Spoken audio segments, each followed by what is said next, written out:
So, apparently I was definitely wrong about that picture not being used, because zeroing of cats is here. Yes. Yes. Yes. Okay, so we're going to try to attack him. I'm pretty sure he can kill us real easy. Oh, maybe... Oh, yeah, there we go. Yeah. Oh, dear. So the Leviathan itself is not a huge threat. I wish there was a button that would focus on enemies. Oh, dear.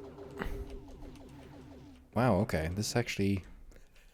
I mean, I'm not doing too terribly, but I guess this many Vipers was too much. Okay, so we should be able to sneak in around behind this guy. Because it looks like... Yeah. Okay, well... Okay, I definitely thought that we were going to die to this guy very quickly. Because whenever you attack the Atmos guys... Oh, dear. My goodness, what are they... what is he hitting us with? Ow. And he's... Oh, dear. So we're not going to survive this, are we? Yeah, there we go. Okay, well, it was worth a shot. Anyway. So yes, apparently that picture is being used. Now you may find yourself behind the wheel of a large spaceship, and you may ask yourself, how did I get here? Well, the answer is, I just couldn't live with not finishing off the Polaris storyline. So, I figured we would do something about that. This is many months later. However, I am in roughly the same position as we were before. This was the last mission we had done, and we're in a much better ship this time, I think. Oh dear. Now, please, just let me land. Thank you. Now, I don't know if we got here yet. I don't know if we got here, so I'm going to reread this, but who knows? So, I may have already read this. My apologies if I have. As soon as you land your ship, every time. Also, they use this same introductory line with just different things swapped out so many times, it's a little ridiculous. As soon as you land, your ship is surrounded by groups of Nilkamoria warriors who are all awestruck at the damage to the various parts of your ship. Okay, I guess our shields are down. Oh well. You really are, Oriyahara, says one old warrior as he looks over your ship. Who else could have survived with that level of training? Perhaps Master Arando should hear of this. He turns to you and looks you up and down. Not only do you have a good heart, he comments quietly, but you have a good skill and more than a touch of luck about you. It appears that you are capable of putting rudimentary weave skills you have to good use. Now, while your mission here was technically a failure, he smiles gently, a donation of 100,000 credits has been transferred into your account for your efforts on behalf of the Polaris. Donation. Well, that just makes me feel great. Very few people have the heart to do what you did, and even fewer have survived to return to us, so you will find that we will do what we can to look after you. Hopefully, he grimaces, that money should cover the expenses to nurse your poor ship back to health. How she survived that beating, I have no idea.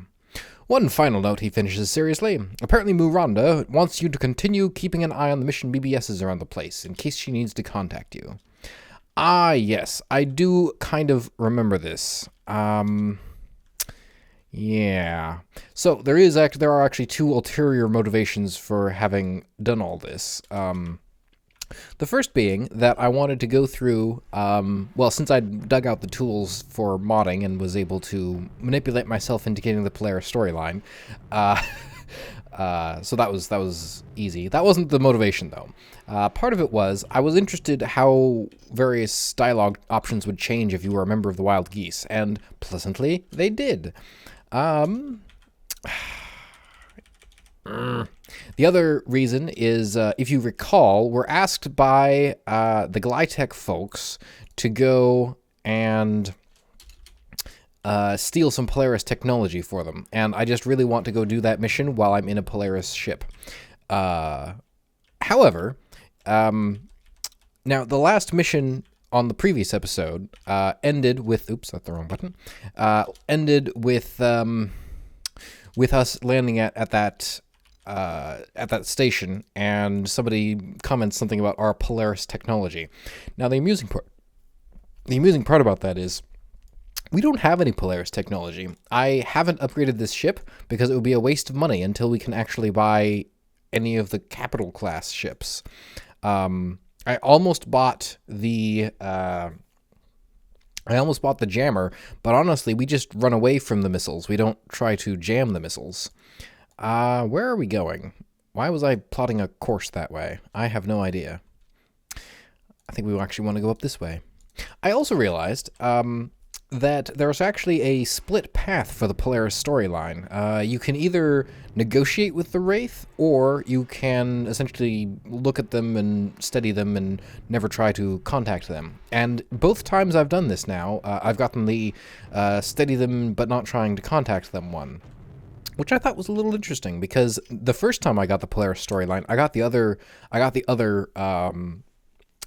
thing, and I was so confused because I was like, I know when we did this playthrough last time out, because I was like, I know this thing happens, but it never happened in this playthrough, and the reason it never happened in this playthrough is because we got the other route. It's one of the great things about this game. Unfortunately, it's also a little annoying because sometimes you want to do something and then you don't realize that the thing you want to do is just randomly decided. Oh yes, we also went and did the Sigma Shipyards line, so we have a fully upgraded Starbridge and access to the Hypergate system, which I'm happy about. Anyway, still nothing. I'm not sure what we need to do. I mean, I hope we don't need a combat rating of any sort. I mean, we have some combat. I killed a few ships. Actually, it was really frustrating because I killed a few ships, or rather, I disabled a few ships, and tried to go board them, and then other vessels went in and destroyed those ships while I was trying to board them, and it was quite frustrating. And we didn't get the credit for destroying those ships, and it just frustrated me to no end when I looked at our ability, and it was like, no ability, and I'm like, why do we have no ability? I've definitely been killing things. Anyway, enough of that. No missions. Yeah, I don't really know what we're gonna do right around here. No missions. Wow, that's impressive. I was also thinking about how to mod this game to make it more interesting, or to flesh out the things that aren't done. Like, I don't know, talking with people. I feel like going to the bar, there should be certain people in the bar on certain planets that you can go and talk to whenever you want. I don't know how you'd tie that in. I mean, maybe it would be part of the holovids. Maybe it would just be a random occurrence going into the bar. I feel like it would have to be a random occurrence going into the bar. I don't know. I should point out that the reason I'm just talking and not really doing anything is because I don't know what we're supposed to do next. And, I mean, we were just told to keep our eye on the mission BBSs, and I haven't seen anything yet. So, you know. I've also realized that the outfit we got, that lets us jump closer to the center of the solar system, you really notice that. Hey! Excellent. Attention, Oyurihara. I have said a few things in motion, and I am now ready to act upon Eamon's suggestion. Interested in helping out? We are. I have been in contact with Mu Evelyn, and she has managed to uncover some disturbing information about the Bureau that backs up Eamon's suggestion to place an agent on New England in the Wolf 359 system. Mu Feren will be waiting for you to pick her up on Vera Se in the Verroki system. If anything comes up between now and then, she will be provided with the details so that she can pass it on to you when you see her. Good luck. Excellent. Oh, for some reason I definitely thought she was going to show up over there. Oh well. I just want to buy their cool ships. Why can't I buy any of their cool ships? I think as soon as we start seeing the capacitor pulse laser in, is this the right place? Verase. Okay, yeah, this is the right place. You never land on those planets over there. It's hilarious. Upon landing, you are greeted by a stunning woman with ash blonde hair and big blue eyes. Hi, I'm Mu Feren, she introduces herself delicately, and if I'm not mistaken, you are Oyurihara. You nod, wondering if she too is somehow testing you as well. As you think this, you almost reflexively open your mind and begin observing the way she moves the weaves around herself. Almost at once, you sense that she can detect you observing her in this deeper fashion, and you surmise that she is a telepath. Oh no, she shakes her head at your unspoken question. I have heard a great many of your deeds, and have heard even more about the way you are developing. I guess you could call me a believer of sorts. I think that you will become the Oirihara the legends speak of. In the meantime, she continues quietly with a slight smile, I believe we need to get to New England in the Wolf 359 system. Excellent, excellent. Off we go, off we go. I just wish the Polaris hadn't destroyed their hypergate system, because getting across their territory is fun. Okay, now for the long journey, which I have done so many times in the last hour and a half trying to get back to this point. Ugh.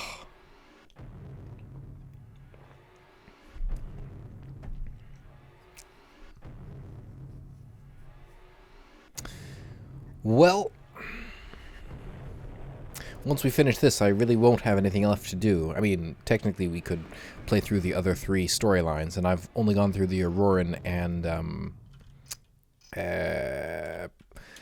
pirate storylines once, but I don't even really like the Federation storyline. I mean, because it's kind of the, okay, seriously? That's enough of that. You know, it's not very useful to have an insertion of an agent if they know where you are. I'm just saying. What were we talking about? I don't remember. Okay, so we just need to blast past these guys and not get hit. Excellent. It turns out that Mu Ferenz spent the early years of her life training as a Nil Camoria, and that, therefore, she is one of the most accomplished warriors within the Muhari. So early on in the voyage, you ask her if she could continue the training started by Eamon Flanagan. Day after day in hyperspace, she pushes your body and your mind to new limits, reveling at how quickly you learn. Within days, you learn to fall into observing the weaves of life, as she calls it, without any effort at all. A few days more, and you realize that you find this more normal forms of observation, sight, sound, etc., more taxing to use than this level of spiritual awareness, which has become very relaxing. By the end of your voyage, you have even crudely affected the weaves around you to create, in effect, your own weaves. Not once in the time you spent with her did you even come close to matching Mu Feren's skill, but in the few weeks you have spent under her tutelage, I think would be, because tuition is the money. Just saying. You know that you have made enormous leaps forward. You truly must be Oirihara, she informs you in her quiet, delicate manner as she helps you with your post-flight routine. Nobody else could learn what you have this fast. Young Nil Camoria take years to learn what you have, and Muhari with no prior warrior training take even longer. After a short pause, you turn to her and ask if she can tell you anything about why Muranda began calling you Oirihara. She looks at you for a long moment before replying. Oirihara is a legend passed down to us by the Velos, she says sadly. After they saved us from the Colonial Council, they said that the time of disunity we had begun would finally be ended by one who would become known as Oirihara. Over the past 6 centuries, we have been waiting for you, so that we can finally be rejoined with the rest of humanity. To learn any more than that, she continues with a sad sigh, you will have to talk to one of the remaining Velos. Only they know more.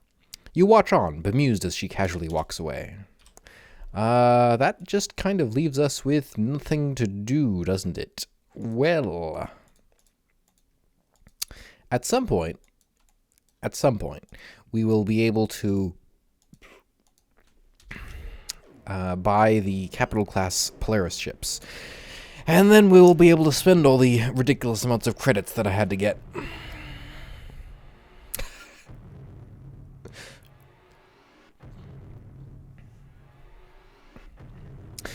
I kept track of how much money we sunk into this ship, and it is about 7 million credits. Now, some of that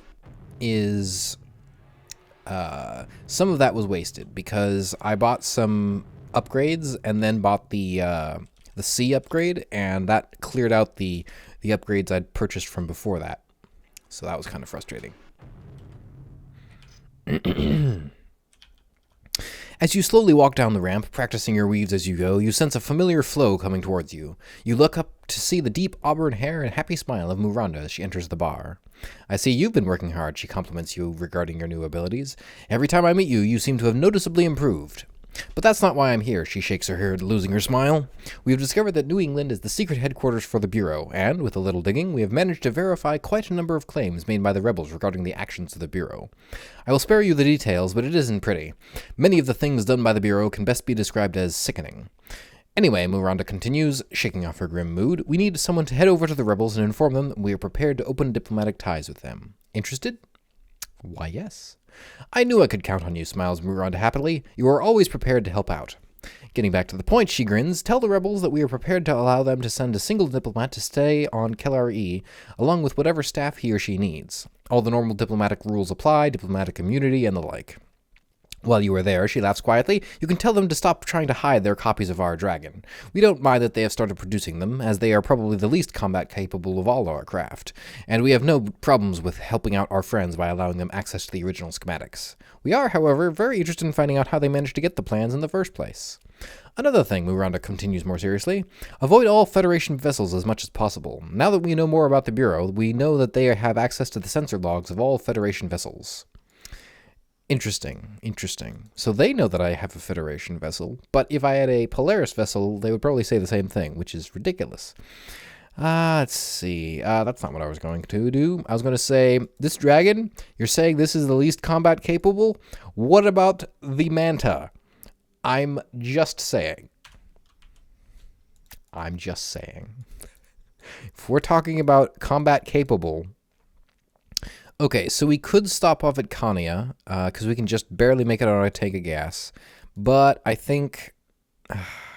No, we can just stop at Nilkvi to refuel. Just have to remember to do that.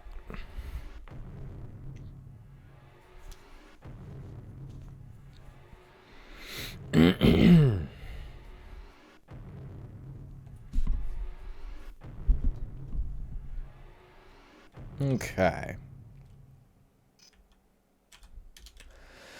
Off we go. We're not even going to be touching Federation space, so, you know. I suppose NGC 1317 is a Federation designation as opposed to a Polaris designation, but still. Whoa! Whoa!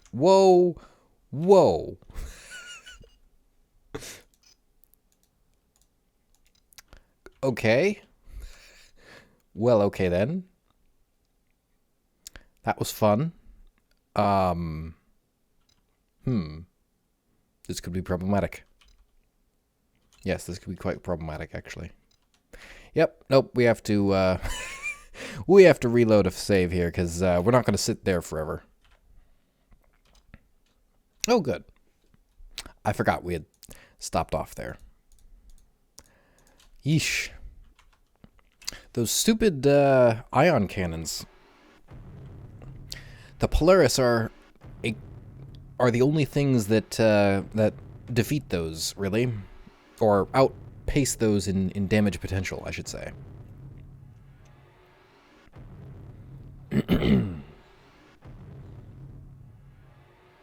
Okay. It's interesting that they don't really use the Rebel 1 station. Like, I think you go there like once in most of the playthroughs. Upon landing, you are given a semi-official welcome by Dr. Pentecost and General Smart. Welcome back, Orihara, begins Dr. Pentecost formally. We apologize for the lack of ceremony, but we were only made aware of your approach when our sensors picked you up entering the system. You wave away his apology, telling him that it does not matter. Would you care to accompany us to a more private place to talk? Asks General Smart, taking over, and you nod and ask him to lead on. The three of you make your way to an empty office above that of the dockmaster. So how can we help you? Asks Dr. Pentecost after you all sit down. You quickly explain that the Polaris had managed to verify many of the claims that they had made against the Bureau after a great deal of searching inside Federation space. The Bureau certainly knows how to go about hiding its dirty laundry, General Smart nods in acknowledgement of the difficulty in investigating the Bureau. But that still doesn't explain why you're here. With a slight grin, you tell them that you have been authorized by the Polaris government to make an offer of open diplomatic ties with the rebellion. After summarizing the terms of the offer, you add that the Polaris are more than prepared to allow the rebels to continue producing the Dragon ships, and that they are willing to release the original plans to them to help in making them more combat capable.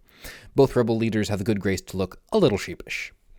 "Well, this is good news," exclaims Dr. Pentecost with a genuine smile after recovering from his momentary embarrassment.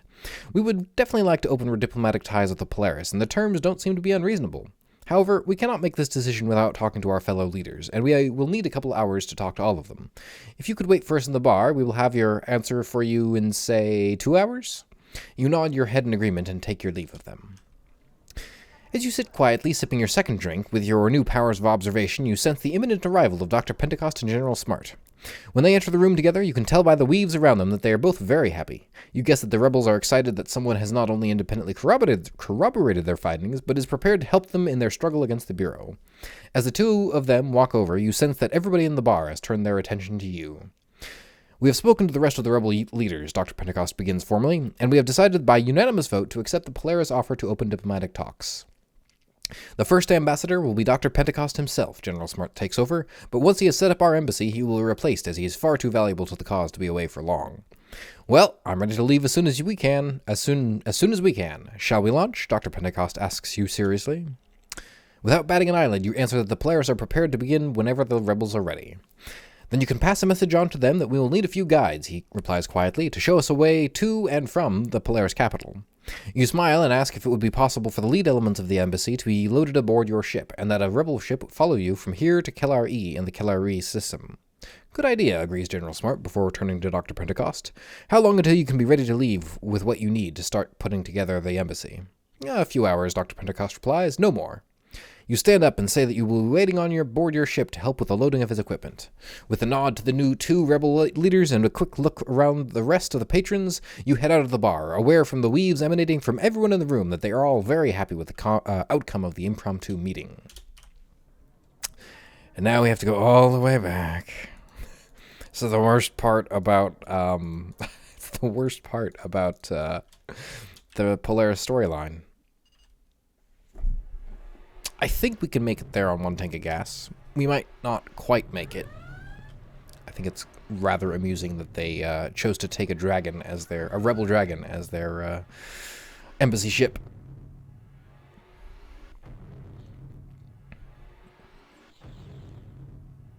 It is funny how I guess, yeah. Well, what I was going to say was, well, at least this is a system we can land in. The escorts will always arrive at the same time you do, and they will always have enough fuel to get anywhere. But, it would be frustrating if that wasn't the case, and they can, of course, slow down, I suppose. You are met by Biz Andrea and the heads of the 5 castes as you escort Dr. Pentecost off your ship. "We have been sickened upon discovering some of the actions undertaken in the name of the Bureau," announces Biz Andrea in an official tone after you make the initial introductions, "and we make a pledge to support you in your fight against this evil organization. I can only express the overwhelming gratitude of everybody in the rebel cause," Dr. Pentecost answers with humility, "that the mighty and somewhat mysterious Polaris have, of their own accord, decided to aid us. We will strive to be worthy of your support." After a few more official, yet short, speeches of welcome, Biz Andrea turns to you. "It seems day by day we are coming to depend on you more," she says shrewdly. "The longer you continue to wear the name Oyuhara, the more it suits you. Regardless," she continues quietly, "we thank you for your services to the Polaris people." Is that it? What do I do now? No, seriously, what do I do now? Well, Muhari is always a good guess.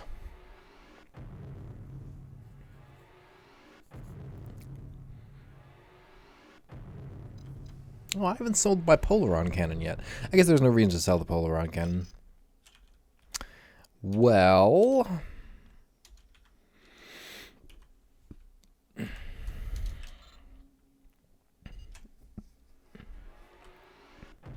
the other storylines don't really leave you hanging like this at any time. Like,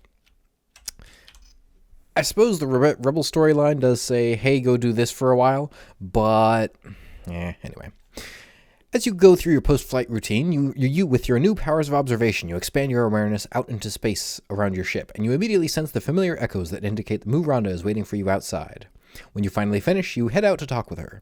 I see that you're still practicing, she smiles, but you sense a cautionary note beneath her facade, and you bring into being a weave indicating your curiosity. Those of us who have learned to at least guide our own weaves after a period of learning choose to control our weaves so as not to overly influence those around us. You suddenly understand that she is not here to send you on another mission, but that she is concerned about your training and your well-being. That's right, she answers gently, but I'm not the only one. Many Polaris are worried that you cannot continue learning at the rate you are without at least a little guidance and help. Are you prepared to listen to some advice? I want to say no. I really want to say no. Nobody knows more about all aspects of martial arts and the spirituality behind them than the Nilka Moria, Miranda explains. Your talents are so great that nobody else could have hoped to keep up with you. The head of the Warriors Physical Combat School has asked if he could have the honor of training you. His name is Arando, and if anyone could train you to your maximum potential, it would be him. The Warriors have a tradition of physical challenges. In 70 years, nobody has ever bested him in any form of physical combat. He lives in a mountain range on the warrior caste homeworld, she continues, where he trains his students, those who have been chosen to be the next generation of masters on the 3 warrior caste training worlds. He will be waiting for your arrival. Your time with him will be hard, Miranda breathes quietly, and you sense her thoughts are far away from the present, but you will not learn from anyone else. We haven't been there. So now we have to guess how Polaris space works. Federation space really is the best, though. I think it would go Federation, Polaris, Auroran. Actually, Federation, Polaris, uninhabited Auroran. Because at least the uninhabited things have the decency to be, connected to each other. Anyway. As soon as you land, you are met by a grey-cloaked Nilka Moria named Drengar, who takes you to Arando's mountain retreat. You learn that he is one of Arando's students, and that you are soon introduced to Arando himself. I've heard much about you, Oirihara, rumbles the surprisingly small Arando, looking you over with his faded brown-gray eyes. I am greatly honored that you have thought me worthy to teach you. I will work hard to live up to that honor. Over the following months, you learn that this man is a master among masters. All of his students are well on their way to becoming masters in their own right, and at the start, you are hopelessly outclassed by all of them. As the days turn into weeks and the weeks into the months, you can see the constant effects of the physical and mental training start to pay off. Soon you are picking up on the weaves of some of Arando's students before they themselves do, and in no time you are beginning to hold your own. However, you soon realize that your abilities differ from everyone here. They fight by weaving increasingly complex patterns around each other until a mistake is made, and while you become highly proficient at this, you soon learn that your talents go beyond theirs. Almost intuitively, you start dancing into the unaffected spaces between their weaves, and before long, only Arando himself, whose weaves are so complex that the space around him is nearly filled with his spirit, can best you. Your view of the universe is different from mine, he muses to you after training one day. I create my weaves around me, extending my awareness, and so bending the universe to my will. But your awareness seems to lend itself to blending with the universe, so that it becomes an extension of you, or you of it. I think perhaps you should leave here, he tells you thoughtfully. I cannot guide you towards the questions you must ask, so you must search for them yourself, and I need time to discover their answers. Well then, I guess we just got booted out of, where's the place that Doctor Strange goes? I want to say it's Shangri-La, but I don't think that's right. That might be Iron Fist? No. Something Fist. I really don't remember, to be honest. As you I can't talk. As you almost absent-mindedly go through your post-flight routine, you find yourself concentrating on observing the ebbs and flows of the universe when you sense his familiar presence approaching. You turn around to see a grinning Pagina coming towards you. Oirihara, it's good to see you again, he says, happing in his bookish way. I've been trying to find you for some time now. You shake his hand and invite him to sit down, asking him what was so important that he has been trying to chase you down. Well, he begins quietly, we've been going over some sensor logs from your missions to the rebels, and we have found something that we believe needs more attention. I was wondering if I could ask you to help us out again. We noticed an odd-looking ship that appears in the Korea system, Pagina explains in his quiet voice. You may remember it as being identified as a crypt pod. Anyway, we've been trying to identify it ever since we learned about it, he continues thoughtfully. Unfortunately, the only reference to a crypt we have found comes from some of our most ancient archives, referring to a group of Velos that we dealt with when they rescued us from the Colonial Council nearly 7 centuries ago. So we want you to go to see the Velos who is posted to Kane University on Earth, Vegeta concludes slowly. I believe his name is Lyral, and ask him if he can help us with our inquiries. Once you have done that, meet me on Parade, and we will talk further. You tell him that you would be glad to try to help him uncover the matter. Shake his hand, and head back to your ship to begin preparing for the long trip to Earth. Ooh. Always this back and forth. Why'd you destroy all your hypergates, Polaris? Makes everything more difficult.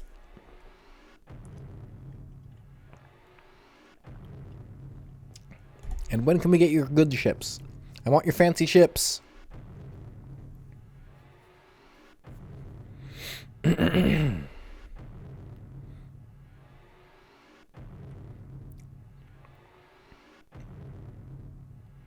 So I think we have 11 jump capability. I don't remember.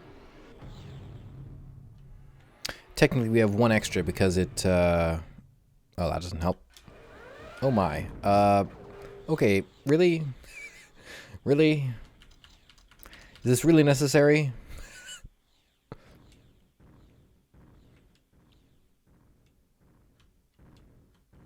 Oh, right, we're out of maneuvering abilities. Well, we gotta sneak around, I guess. We just want to land on Earth. After going through your post-flight routine, you head off to find the campus of Kane University. After a little over an hour of searching, you find it. Another hour, and you are standing in the center for Velos Cities, wondering what to do next. As you look around, you sense the currents move around you in a strange way, somehow indicating a mind more in touch with the weaves of life than your own, and you turn to see the traditional long hair and fair limbs of a Velos striding down the corridor towards you. He suddenly looks at you curiously. Welcome, Orihara, he greets you almost reverently. We have been waiting for your arrival for many years. You nod your head in recognition of your greeting, trying to mask the slightly confusing whirl of questions going through your mind. It is good to learn that the Polaris still remember the legend we gave them all those centuries ago, he smiles knowingly at your confusion. As you already know, Orihara is a Polaris adaptation of a Velos concept. To us, the word translates roughly as the guardian spirit that lies beneath the currents of life, but of course it's very difficult to put into words our telepathic thoughts with any accuracy. To the Polaris, you are going to become some mythical figure who will reunite humanity. We know that both are true, but we are unsure of exactly how. You open your mouth to tell him of your purpose, but he holds up a hand, stopping you in your tracks. I know why you're here, he tells you quietly. Meet me at the bar in 2 hours, and we shall talk further. You sense, rather than see, the long-haired Velos walk into the bar. He indicates that you should follow him, and you quickly get up and rush out the front door after him. You sense someone starting a battle flow, and you duck aside at the last instant and try to dance between the weaves suddenly being weaved around you. You and your opponent dance around each other in what appears to bystanders to be a dervish of destruction, and you seem to be gaining the upper hand, sliding comfortably between his weaves. Suddenly, your opponent slides in between his own weaves, and you find yourself lying flat on the ground, unable to breathe. You look up to see the Velos looking down at you and smiling. You have a great deal of skill, he compliments you. I was forced to use my telepathic abilities to merge with the spirit of the universe for a moment. You have learned much. I think that you will be the one to do what is necessary to help us into the Veil. Come, we will talk more in my private rooms. After a short walk, he leads you to his private apartment and you both sit down. We are aware of the crypt mind that overwhelms much of the galactic northwest, he begins quietly. Unfortunately, it is a mind of enormous intelligence and curiosity, but little moral compunction. Every Velos who has attempted to make contact with it has been attacked and overwhelmed by the nanite pods that are its physical form. To this day, we do not know why. You tell Lyral that the Pate were wondering if the crypt had something to do with some Velos the Polaris dealt with centuries ago. They mean the crypt talk, he mutters, nodding thoughtfully. It is possible. They were the focus of our entire race, in a way you could say that they were our leaders. They disappeared from memory just before the end of the war. What happened to them, we do not know. Anyway, I hope that helps, he tells you quietly. Perhaps it will lead you to further understanding. I wish you well, Orihara. I don't know. I guess it was helpful. Could have used a little more. Return to pair A. Oh, right. Okay. Okay, so we want to go north.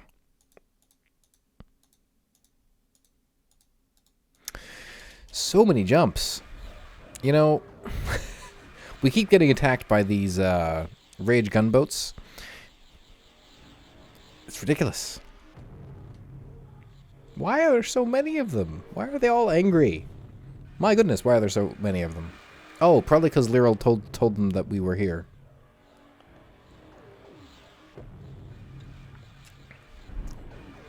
As you can tell, I don't particularly care at this point. I've started dying a lot less frequently. Like, to the point that, except for the fact that you still die, like, in an instant when you have, what is going on? Why are they here? Okay, this is getting a little frustrating. We're going to let the Polaris deal with that, I think. I hope. The Polaris are one of the few ships that are going to be faster than us no matter what we do. I just need to land. We should be fine now.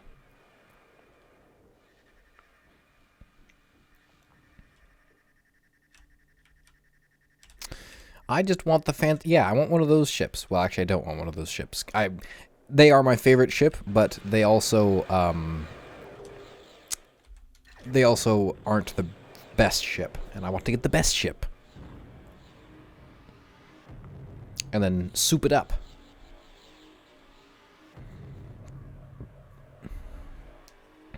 I actually don't know how much storage they have. I hope it's a lot. You find Pagina and a small group of his colleagues waiting for you when you step off your ship. You are introduced and you exchange greetings with them all. So what did Lyral say, asks Pagina, clearly excited in his bookish way. Could he shed any light on the subject of the cryptopods? You reply that he may have. To allay their confusion, you go into more detail regarding your conversation with the Velos, telling them of the Cryptok and how they disappeared before the end of the Velos War, and of how the Crypt attacks and overwhelms every Velos who attempts contact. This is very interesting, comments Pagina when you finish. We will need some time to run an analysis of the most likely scenarios, but I doubt we have enough information to reach any kind of conclusion. Keep an eye out on the bar here. I don't doubt we will be needing your services again, Oirihara. Oh.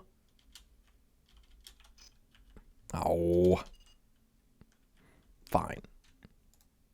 We'll hop over. Oh, actually, we'll go to... I wish I remembered where their main ship manufacturing facility is. I used to know. I want to say it's the No, because the Nilkamoria are the warriors, so maybe that is where the ships are built. I don't know.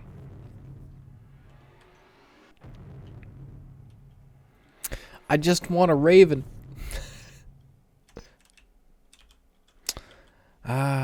Someday. Someday we will have fancy ships.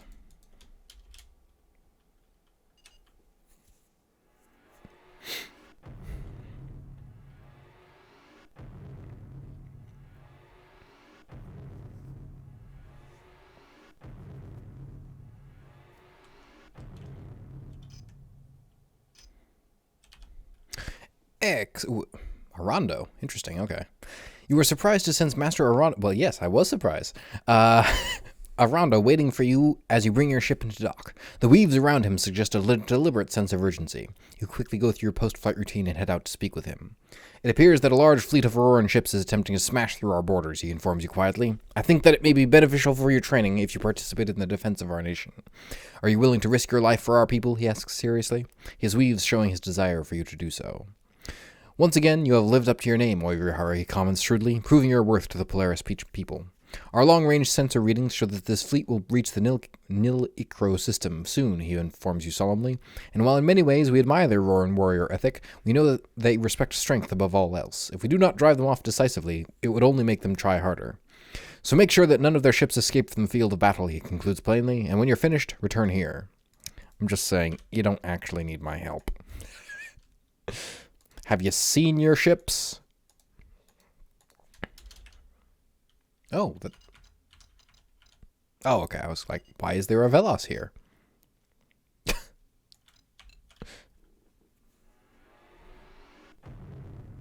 Roger Sutherland is one of the He's one of the guys that wrote the EV tools. I believe that's who that's referring to.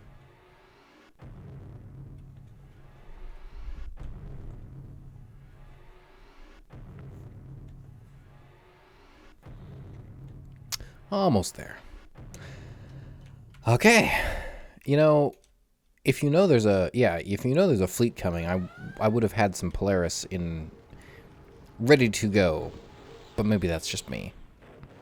So we could fight these guys, or we could just let them shoot at us until the Polaris reinforcements arrive. I'm kind of leaning towards that second option, to be honest, because there's a lot of them. I hope the Polaris are showing up, because we can hold off on these guys for a while, but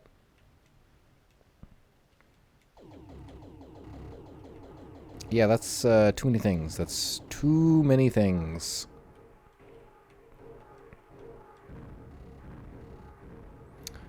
Yep. That's a few too many rockets, to be perfectly honest.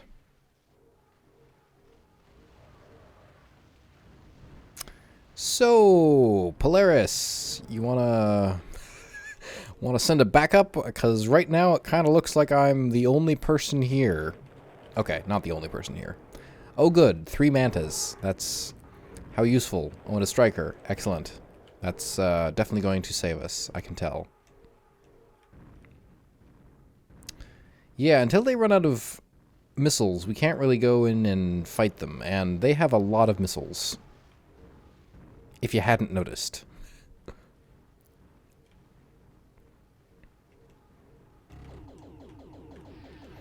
Yeah, our method of fighting isn't going to work very well right now.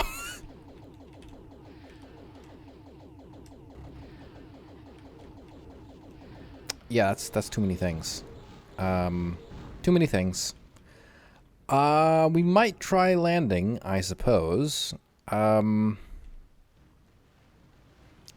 could be problematic, though. Whew. Yep. Okay. Getting out of here. Yes. Now there's more Polaris in the system. I think we're better off this time. Yeesh. Now, if we had a Polaris ship, if we had a Wraith, or no, not a Wraith, a Raven, we would have been able to take them down. I'm just saying. But they won't sell us a Raven, so we just have to let the Polaris do their thing. I guess we could go fight this guy. Oops, that's the wrong button.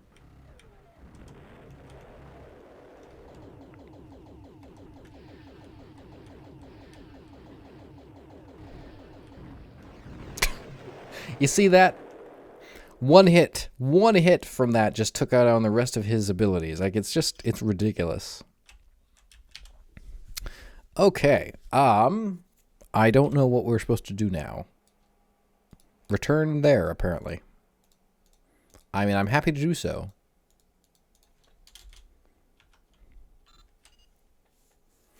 Polaris do not need our help, I'm just saying.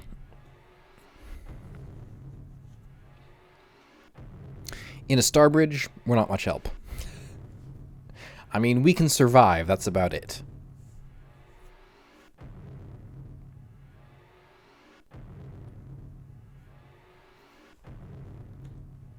I've been trying to find some games that are similar to this. I found a couple. Again, Endless Sky is really the only one. Oh, finally! Maybe we can actually buy a good ship.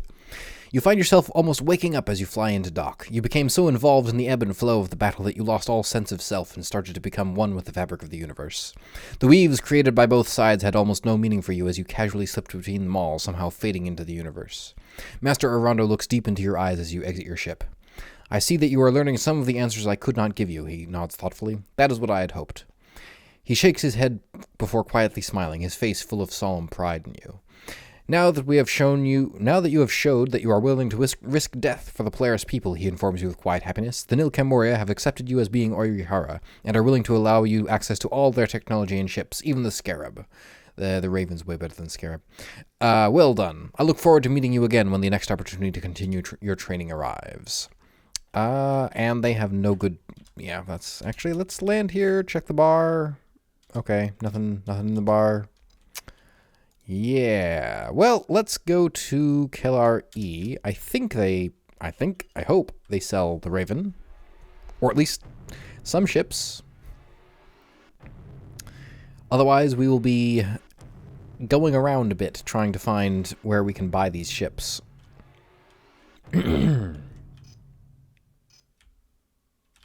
Oops. Okay, shipyard. Nope. Okay. Yeah, there's not a lot here, is there? Well, let's go to Muhari. They have a good selection usually. The Ilkamoria being the warrior class make me think that perhaps that is where we're supposed to be going. Oops.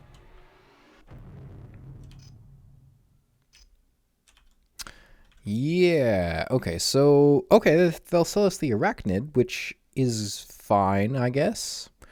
I don't want an Arachnid. Let's see here. Let's go to the Nilkamoria homeworld. I would assume that that's where you'd find shipping, or ships.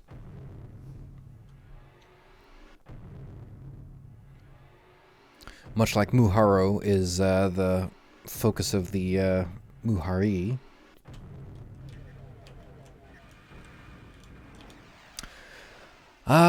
Scarab. Okay, Scarab. That's something. Yeah, I don't know. So the other thing to consider is that I kind of want to have more than 120 tons of cargo space. There is a reason for that, but I don't know. Oh yeah, Polaron torpedoes. That's what those are. Polaron torpedoes. I think they weigh a ton or something though, so that takes forever. Also, we don't really want a... I mean, we could... Yeah, I don't know.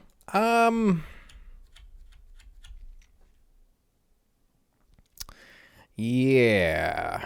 I mean, we could buy this. Okay, we can probably afford this. Oops. Now we get a fancy sidebar. Okay, so we can't buy anymore. Seriously? Fine.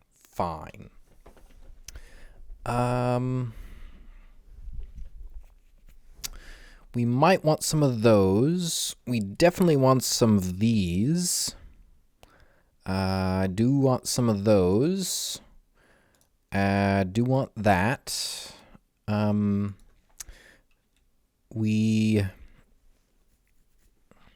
So both of these drop or deactivate when hit, but we don't want this. We want the fancier one. The Polaron torpedo tube we definitely want.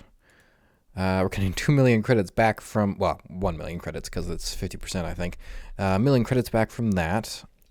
Selling that seems like a good idea. Got an antimatter recharger. It doesn't come with gravimetric sensors, because of course not. Why would it come with gravimetric sensors? Sorry. How many of these can we buy? 10. Okay. So that's 30 tons? Yeah, sure. That seems reasonable. Okay, well, that's... Sorry. Okay, we don't really care about the Wraith Cannon. The Polaron torpedoes. Let's buy another 70. Or not. Oh, we can only have 40. Well, fine. So, now that we have loaded up on all of that cool stuff, we... Oh, why do... Man! We've angered the Auroran Empire again. I suppose we could go down there and do some trading, and they might be okay with us. Oh, we are so painfully slow. We are so painfully slow. It's not even funny how painfully slow we are. Okay.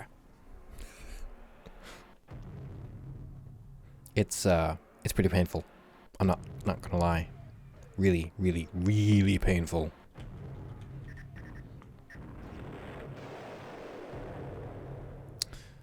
So, oh, I didn't. I meant to check to see how many jumps we have. Oh well. The antimatter reactor is serving us extremely well, though. So, now, admittedly, what we're about to do is kind of silly. So first off, we're going to stop off here, buy all the pirate stuff we can.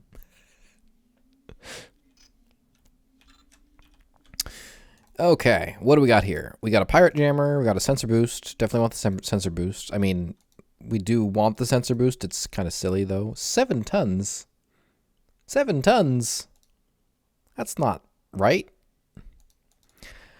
I guess it is. I guess it is. We don't care about the pirate jammer anymore. Those aren't useful to us. Well, I was kind of hoping that there would be more there. Maybe they legitimately... Maybe they don't actually let you buy certain things that wouldn't make sense. Okay, so here at the outfitter, yeah, 7 tons. I don't know. So we could buy this. Sure, why not? Do want the afterburner. Excellent, excellent. That's what I wanted. Yes, excellent, excellent, excellent. There's also a electric tune-up, which we want to get. Hopefully we can... Yeah, there we go. Electrical rewiring. This is why I wanted... Oh, no, I'm sorry. That's not right. Wait, mass addition. Oh. Yeah, actually, sure. Oh, we're wasting so much money. Oh, we're wasting so much money. Oh, it's terrible. Yeah, I just like that we're waltzing into Sigma shipyards and saying, "Hey, we've got this ship. Could you maybe work on it?" Yes, it's, you know, many hundreds of years in the future compared to your technology, but you know, just put some weapon pods on the outside. Sorry. This is why we want to have 120 tons of cargo space, because if we have 120 tons of cargo space, we can start swapping that out for weapons. None of the rest of the stuff here seems particularly interesting to me. So we're going to go up to Korea. My apologies. Oh, that's so much better. Oh, that's so much better.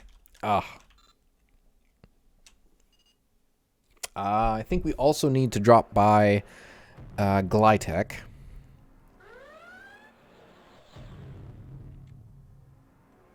We have a cloak, right? Yeah, we have a cloak. Okay. Yeesh, we had 80 million when I was starting, and we're down to 50 million. That's ridiculous. Roughly 80 million, anyway. Okay. So, here we can buy the port and polish and the horizontal booster. The Hellhound missile launcher is almost... No, because we got the Polaron torpedo tubes. What am I saying? Yes, unfortunately, the only time that the Hellhound missile launcher starts seeming reasonable is when we no longer need it. Not even close. 7 tons. I mean, it's plus 40 armor. It's hard to argue with, I suppose. We got 43 tons of space left. That's why I really want to get the... What's the other ship? The other ship. I don't remember. So we got 11 jumps. Excellent, excellent. Oh, yeah, buying those Sigma Shipyards upgrades is really important to have a ship that does anything. Now, admittedly, this is a really cool looking ship. Like, this is the closest to what a futuristic spaceship might actually look like. Like the other one that I've already forgotten the name of, the Arachnid, with the 4 giant arm things. Those are pretty cool. But this is equally cool. And unfortunately, the last one, the expensive one, I don't remember what it's called now. Oh well. I'm a little disappointed they didn't ask us to go find them some stuff. I guess there isn't anything here that's particularly interesting, is there? That's a little sad. Yeah, I'm a little sad they didn't ask us to go to the Polaris and steal some technology, because that would be hilarious. So now that we've done all that, we can go back to Nilchem Moria, and purchase with the rest of our cargo, or with the rest of our weapons space, we can go buy some turrets and stuff like that. Seriously though, the Polaris tech is the only worthwhile stuff in the game. I mean, if you get access to it, it's the only worthwhile stuff in the game. It makes me wish you could get access to some of it without having to be part of the Polaris Empire. Like, otherwise, I don't know. I don't know. What I'd really like to get is a second power plant, a second antimatter reactor, just because, yes, we are regenerating fuel at a crazy rate, but all of our weapons take fuel, or at least a significant portion of them do. So having something that would help us there is would be nice. Almost there.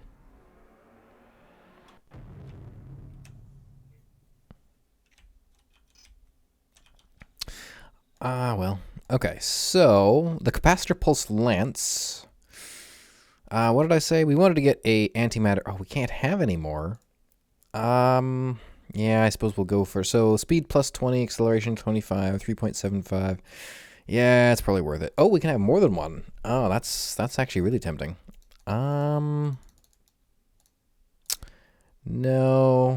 I think we'll just go with these guys.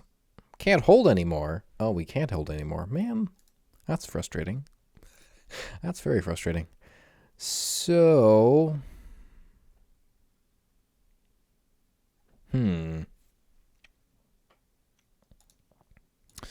Well, let's see here. So... But it gets rid of our turn rate. I don't like that. That's the real problem here. If this did something for... Okay, you know what? Biorelay laser turret. It's going away. Sorry. We want another fusion reactor, which is apparently all we can have. And then we got 16 tons or 15 tons. Let's get a lance.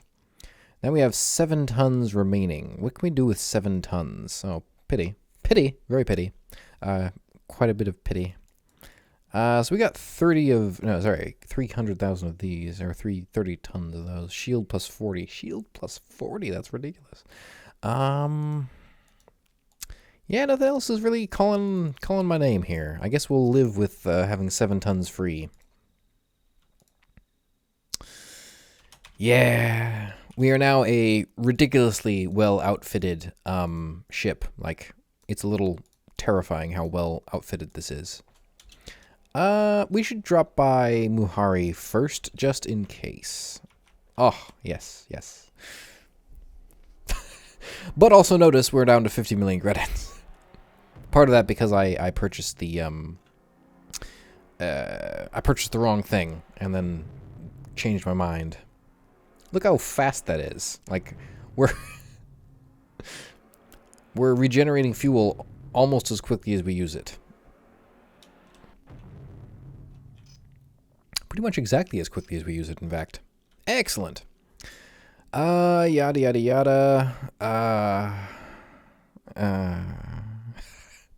I don't really want to. Fine. Only by a sudden whiff of stillness do you sense Master Arando before you spot him as you exit your ship. Once again, you are amazed at his mastery of the space around him, as his ability to slip between the weaves of life around you enabled you to detect his presence nearby. It appears that another large fleet of Auroran ships is attempting to prove themselves against us, he informs you quietly. I think that it is a good opportunity to continue your training. Are you willing to once again risk your life for our people, he asks seriously, his weaves exactly matching those of the universe around him so as to completely mask his feelings. You are a true warrior, Orihara, he tells you with quiet admiration. You have shown that your life is worth less than the safety of the Polaris people. Well, not really, I don't plan to die.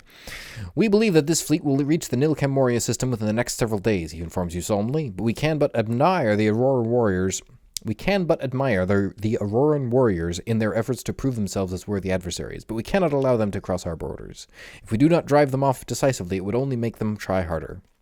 So once again, make sure that none of their ships escape the field of battle, he concludes plainly, and when you're finished, return here. Well, listen, I'm doing this because you bought me, or you let me buy a really cool ship, but So it's October 24th. This next jump, it's 3 days. 3 days.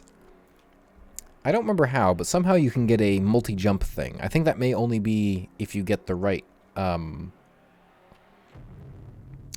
Wraith path, which is a little unfortunate. Okay, now we probably can head off a entire Auroran fleet.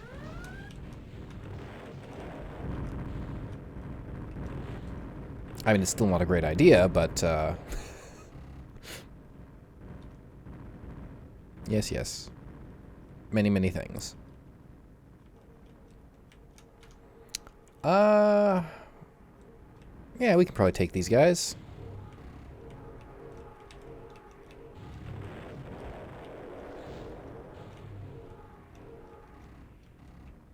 Yeah, unfortunately, we are kind of out of fuel at this point. Just have to wait for it to regenerate, I suppose. Sorry. That's quite entertaining. This ship is ridiculously good, if you hadn't noticed.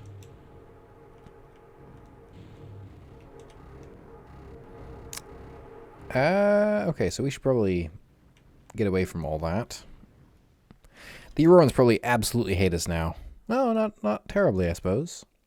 No convictions. Okay, so I'm okay with no convictions. That basically means they're neutral, and neutral Aurorans hate us, so that's reasonable. Stop. Okay, we just want to let our stuff regenerate for a while here.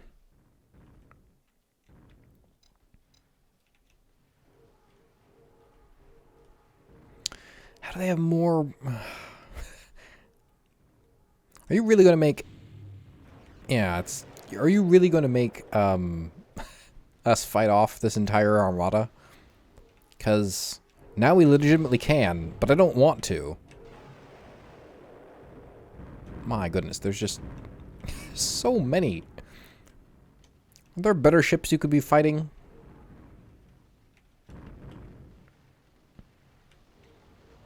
I mean, apparently not. My goodness, look at all... Okay, that is excessive. So, we do have an option here.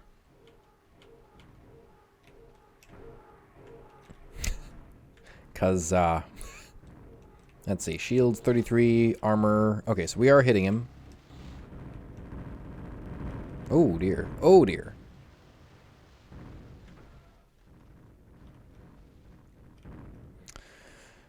Okay, so... Yeah, unfortunately this is taking a little too long.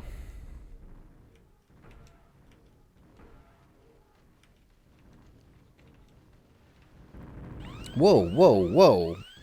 What just happened? Why did we explode?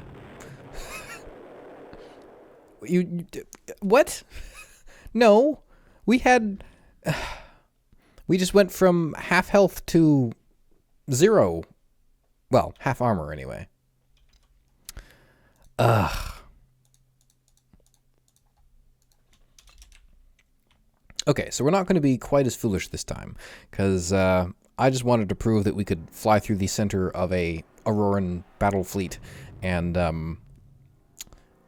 survive, but that really took down most of our shields, which was a problem. Let's see here. You know, when I read the description of this ship and it said it could hold off whole fleets on its own, I didn't think that they were actually going to make us do that. Okay, though. Oh, that is many things. We're just going to let them spread out a bit, I think. It's just occurred to me that we have a ridiculously fast recharging energy thing. Yeah, energy thing. Sorry, I'm not very good at this. So using our afterburner isn't really that big of a deal anymore. Yeah, sustained fire isn't this weapon's forte, but it is doable.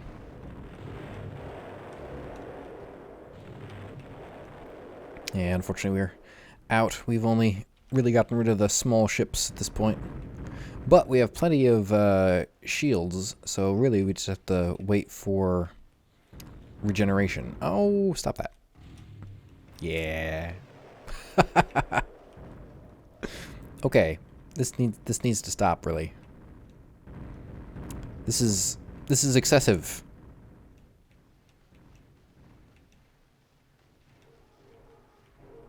Listen to all those. Listen to all that.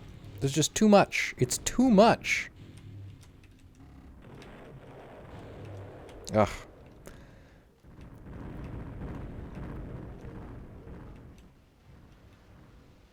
Maybe we should buy some carbon fiber.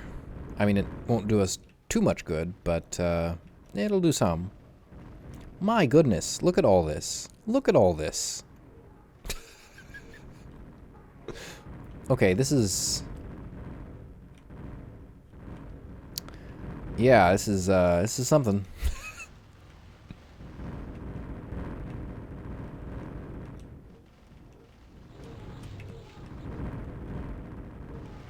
Okay, really? Okay, we're just gonna run away for a while now.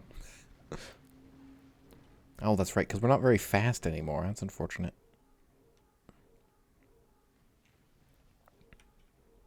I'm tempted to land. Ugh.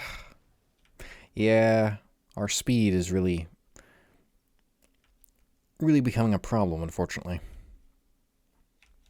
You know, Polaris could really use your help, you know. Oops, sorry.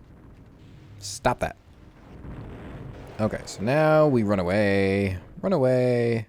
Run away. Oh, look at all those ships. Actually, so we're only competent, apparently, taking on an entire... Oh my goodness, stop. We're only competent taking on an entire Auroran invasion fleet on our own, basically. Yeah, there's that one arachnid, and I think I saw a scarab, but they're either dead or something. I would land if I knew that wouldn't respawn the whole force. I am sorry that this is kind of boring. Our shield regeneration is doing really well, though. I'm kind of impressed, actually. I mean, moderately impressed. Unfortunately, I don't have a good backup plan here, because if we run in, like, there's so many ships down there that... Okay, we're going to try this.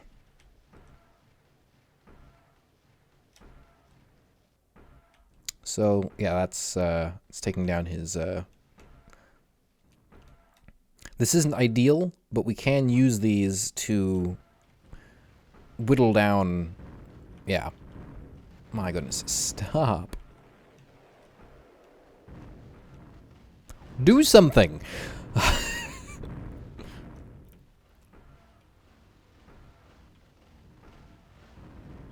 Okay, that should be enough to take down that guy.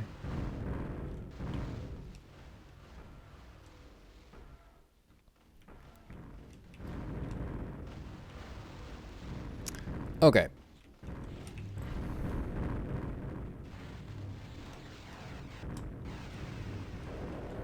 I think... Oh no! No! I wasn't paying attention. No, but seriously, that scarab was just sitting there.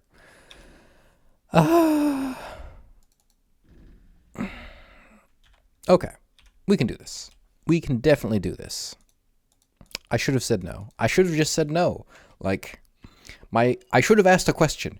Is it just going to be me against the entire Auroran Armada? Or am I going to have any help whatsoever? Because if the answer is just me, then, you know, I'm not so sure anymore. Okay. So. Oh, you know what? It's just occurred to me. Do something! Okay, sorry, this is getting a little ridiculous.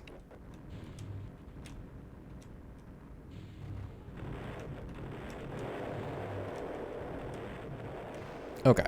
We can deal with the... My goodness.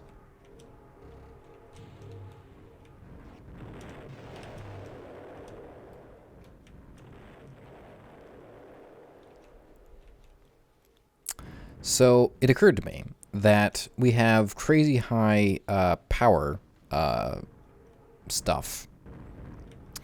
And our real problem here is not being able to get close enough to fight while they whittle down our shields. However, oh, there's so many things here. You know, it'd be great if any of you would help. I'm just saying. All that to say, let us do this. Yes, excellent. So we have enough power that we will actually regain energy while cloaked. So now what we can do...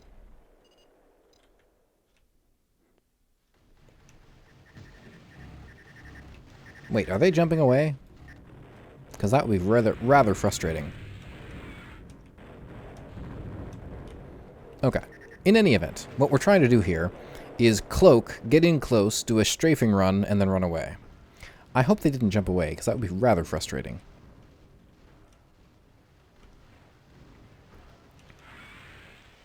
Ah. Yeah, that's the tough part about this. So we should be good now. We should be able to head back.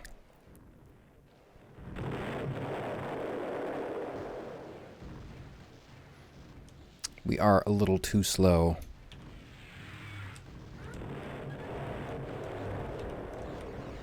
Yeah, so there we go. Ah! Yeah, apparently using the cloak is a pretty good idea.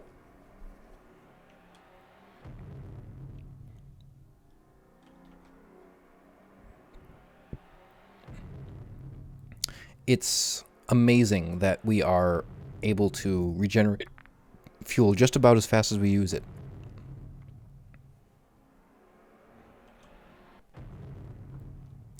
Now, hopefully... Okay. I'm just so tired from that. Okay. This time during the battle, you became more involved in the ebb and flow of the battle than you ever have before, but somehow you retained control. Whereas before, you seemed to lose all sense of self and started to become one with the fabric of the universe. This time, it was almost like the fabric of the universe became one with you. In fact, just once, towards the end of the battle, you were able to see the link between the weaves of life and the universe itself. Only your cautious nature stopped you from using that link, as the power available to you at that moment would be truly terrible. You almost frighten yourself with the thought that the universe could have been one with your will, but somehow the ideal feels right and natural.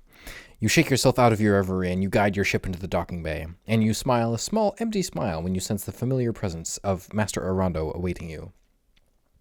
You see the solemn figure of Master Arando awaiting you as you exit your ship. For a moment, as I was observing the universe, it almost felt like I was observing you, he informs you quietly after you shake hands in the warrior fashion. The legend of Oirihara says that you will become the spirit behind the creation of the universe. After what I felt, I can no longer doubt you. You will become Oirihara. He shakes his head before quietly smiling, his face somehow full of sorrow. Looking at him, you suddenly notice that his weaves no longer seem so opaque. After a moment of wonder, you realize that you could defeat Master Arando if you chose. I wish you well, he continues gravely, and I honor you not only for what you have done, but for what you will do. I am no longer your master, as you have outstripped my ability to teach you. I will continue to watch your life as it progresses. I have no doubt that your deeds will resound throughout the galaxy. But they still won't sell us the best ship. Just saying. I'm just saying. The Raven. They still won't sell us a Raven. And it's probably going to take all the money we have left to buy it and outfit it. At that point, though, we're basically invincible. I mean, we're basically invincible now, as long as I remember to use our cloak, but still.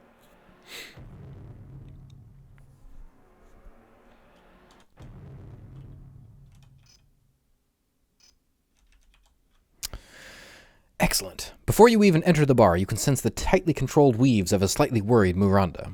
You observe her without disturbing the ebbs and flows around here, and when you sit down at her table, she looks up with surprise.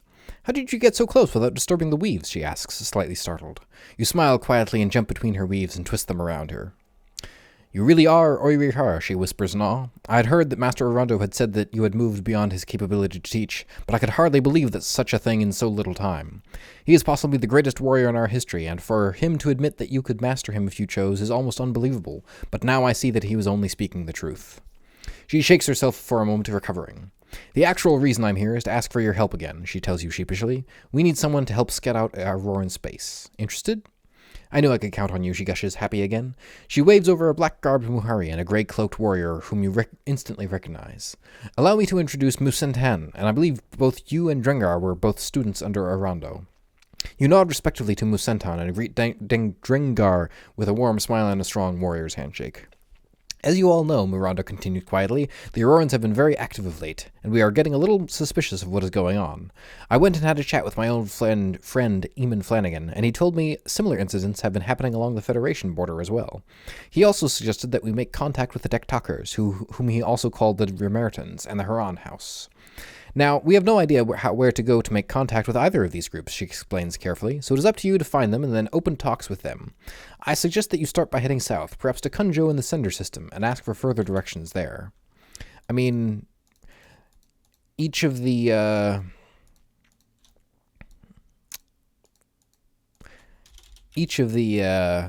houses of Aurora have a hyperspace gate in them, so we can zap around pretty quickly, I'm just saying. Now, hopefully they'll let us land. I'm almost tempted to pick up, like, a couple missions down there, just because I want them to like us, and I'd like to be able to land as we choose.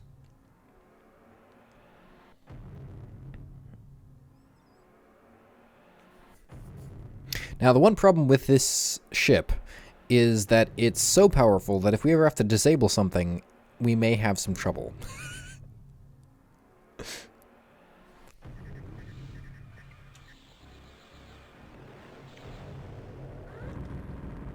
Okay then. Well, I mean, we're just going to ignore them.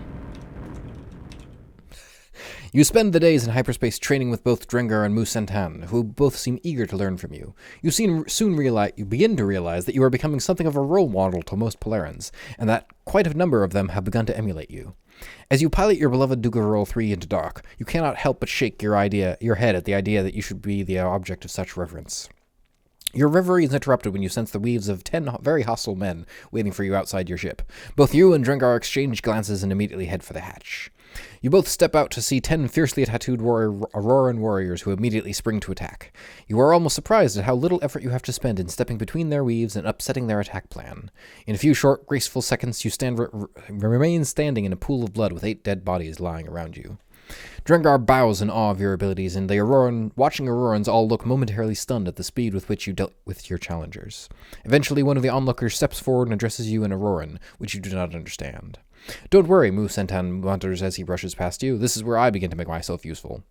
He begins talking to the Auroran warrior who spoke to you, and as he does so, you find yourself falling into an almost hypnotic trance as you observe the weaves around them and listen to their conversation. Almost immediately, you begin to pick up on the general meanings of the words being spoken. You shake yourself out of it when Musentan turns back to you. They have offered to show me the exact location of the planet Remerta on a map they have in the library, he tells you quietly. Meet me in the bar in the hour, and I should be able to tell you where our next stop is. I'm just saying, we can go find it. It's not that big of a universe. You twist a weave around Drengar to get his attention when you sense the approach of Musentan and a couple of Auroran warriors. They enter the bar and make their way over to you. Both the warriors have eagerness written into their weaves around them. They've graciously given us the location of the planet Remerta to help us guide our way, announces Musentan after he sits down. They have also given us a map of the local area to help speed our way over the initial journey. You nod, wondering why Musentan needed a warrior escort to tell you this. They wanted to see a man who honored their battle brothers by using them to prove his worth as a warrior, Musentan explains after you raise a subtle weaving questioning their presence. They have fought the Nilkem Moria before, and they acknowledge them as perhaps the strongest warriors in the universe, but they have never seen your like, Oirihara. I wanted to meet the man who did my battle brother the honor of showing them his full strength, announces the larger of the two heavily muscled warriors. I'm Drekma, and I greet you in peace. I'm Hakik, begins the other warrior, and I too wanted to show my respect. They both nod their heads in a respectful motion before taking their leave and walking away. You seem to have made something of an impression, Drengar comments wryly. It is a good thing we're trying to keep this low-key, otherwise we might have to go around begging to get some attention.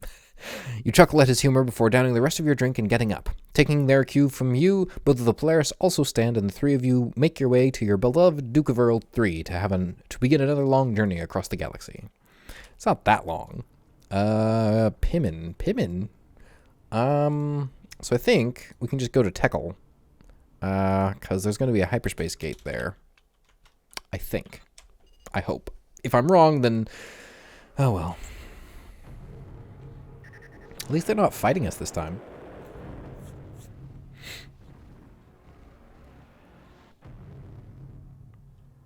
Okay, so let's hope that I'm not wrong and that there is a hyperspace gate here. There is! Excellent. So we should be able to just... yoink right over. Well, we can go to Aurora anyway. Oh, who's... just go away. Why are they angry at us? It's their fault for attacking us.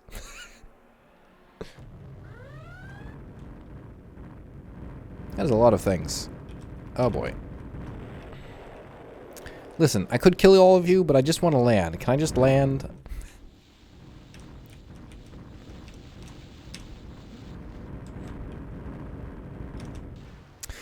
Once again, you spend your time in hyperspace teaching both Drengar and Musentan about the warrior arts.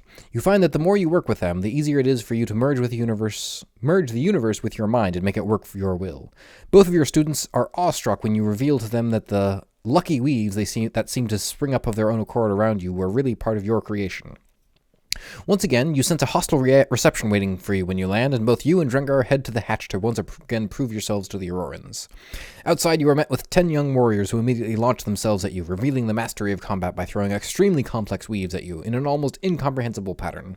Without thinking, you immediately merge with the universe, and after a few moments of graceful violence, 9 of these men lay dead at your feet, with Drengar standing over the 10th, shaking his head in awe. An elderly warrior steps forward, and you sense his keen intelligence through the tight control he maintains over the weaves around him. He bows deeply in acknowledgement of your skill. We had heard that one whose strength was immeasurable had entered the Empire, he begins solemnly. Now we see that the stories of your skill were, if anything, understated rather than the reverse. I'm Dunach, the eldest living Dictator, and I am honored to have met you. I understand that you are both here representing the Polaris, he asks, looking inquiringly at you. Both you and Drengar indicate Musentan with subtle weaves, and Dunach turns his attention to the Muhari.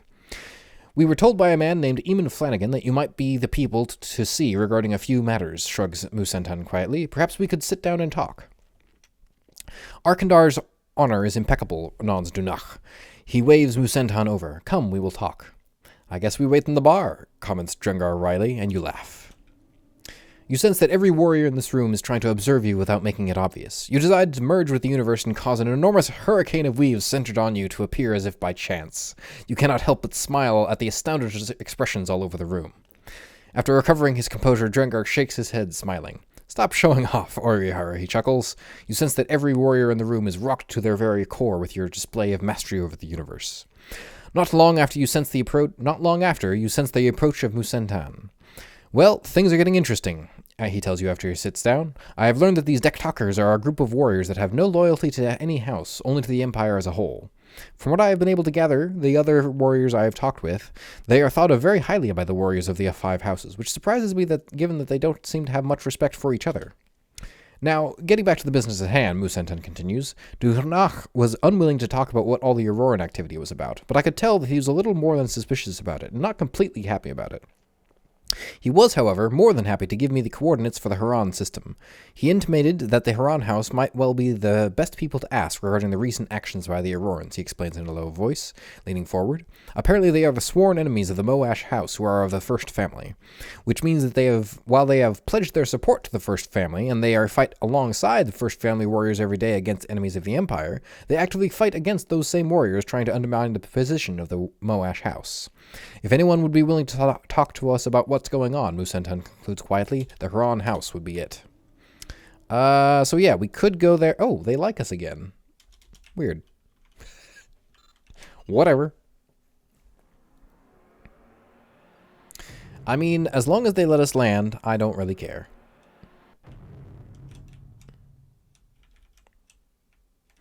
Unfortunately, I'm pretty sure Moash just always hates us no matter what.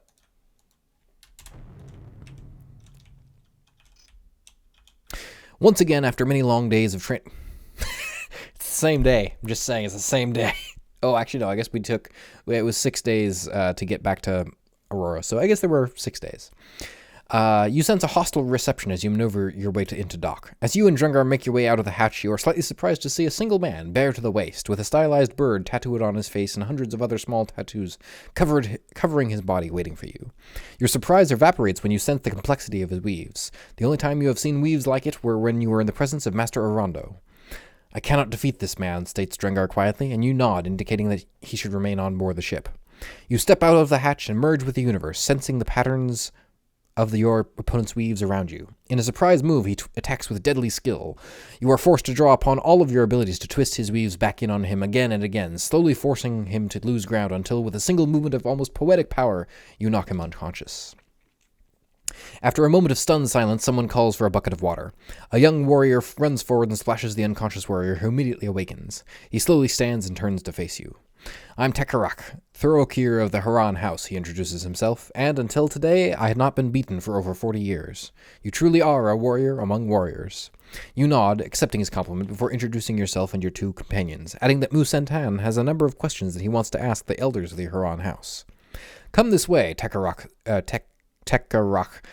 tells Musentan quietly. I will present you to the Council of Elders myself. After the two of them disappear into the crowd, you sense Drengar walk over. You are more than a warrior among warriors, Orihara, he says reverently. You are a master among masters. Not even Arano could have defeated that man so easily. You shake your head and say that you are going to wait in the bar for the return of Musentan. As you sit, sipping your drink and chatting with Drengar, you sense the imminent arrival of Musentan. I have a message from Uranda, he tells you after he sits down. Firstly, I will be staying here for a while to learn as much as I can from the elders of the Huron house. Secondly, it appears that the Aurorans are launching battlegroup-level attacks in an attempt to distract Federation intelligence from a major attack to come soon. Although the Huron elders are more than a little suspicious of the motives behind the Moash house setting this in motion. They believe that the Moash elders have some ulterior motive for it all, but as yet they have been unable to prove anything. He turns to Drengar. Are you willing to stay also? I ask because Auroran politics is something of a violent business, and I may not have the skills I need to defend myself. Plus, of course, Tekarak noticed you early today and commented that you are a very talented student, and he would be honored to train with you. Drengar nods impassively, but you can sense the excitement beneath his calm exterior. I would be honored to stay here with you, he replies softly. They both turn to you, and after an awkward moment, you realize that they are trying to say goodbye. You shake your head and smile at their reverence, remembering when you were just a struggling freighter captain working at a Port Kane. You stand and wordlessly shake the hands of both Polarans before heading back to the docking bay to prepare your beloved Duke of Earl 3 for another long journey, this time back to Maraharo in Polaris space. As you walk along, you cannot help but feel the sense of awe emanating from the people you see. You are more than a little grateful when you finally make it back to your ship. Heading out into space, you breathe a sigh of relief, glad to be away from such worship. You point your ship in the direction of Muraharo, and you begin your long, lonely journey back.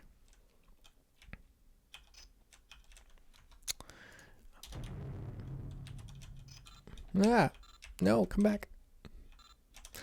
But I still can't enter the hypergates.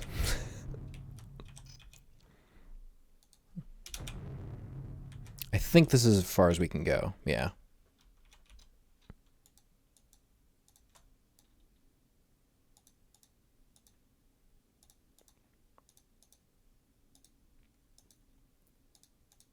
Okay. Off we go then.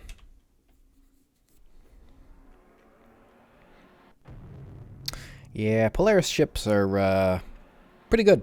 Pretty good. You know, it's occurring to me that perhaps it isn't, perhaps the Raven isn't 40 million credits. I thought it was 40 million credits, but I also thought that the Kestrel was 40 million credits, and that was actually 20 million credits. Oh well.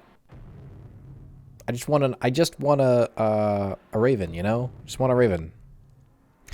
I suppose I suppose I should have checked a couple times to make sure that they didn't sell ravens and there just weren't any there at the moment. You sense the bubbly spirit of Miranda even before you land. She greets you with her vivacious smile when you exit your ship. It is good to see you again, Oirihara, she exclaims, smiling. How do things go in Auroran space? As the two of you walk along, you give her a rough outline of the events of the journey, skipping over the details of the various fights you had a part in before concluding with a message from Usentan. After you finish, she stops and looks at you thoughtfully. Modesty definitely becomes you, Oirihara, but don't think I haven't heard reports of your deeds, she tells you after a long pause. It seems you have reached a level that only the Velos of old could even have dreamed of. Arondo openly acknowledges you as a master now, and he doesn't do that lightly. Both he and some of his fellow masters have all reported feeling the fabric of the universe change every time you do whatever it is you're able to do. You cannot help but sense the beginnings of the now familiar feelings of awe emanating from Miranda, and you smile a lonely, empty smile. In that moment, you realize you have become a person apart, a figure of legend. Never before have you felt so alone. You tell Miranda that you need some time alone to clear your head, so that you can better appreciate everything that has happened to you in recent months. Of course, she agrees quietly. You have become so much larger than life that sometimes even I forget that you're just a man who has been given extraordinary abilities and been thrust into an extraordinary situation. Take all the time you need. If I have anything for you, I'll try to make contact with you wherever you are. You thank her and you take your leave, wishing that, if only for a short while, your life could go back to the way it was before you became Oirihara. Okay, so they sell the scarab here, too. I wonder if I just don't know where we need to go to get a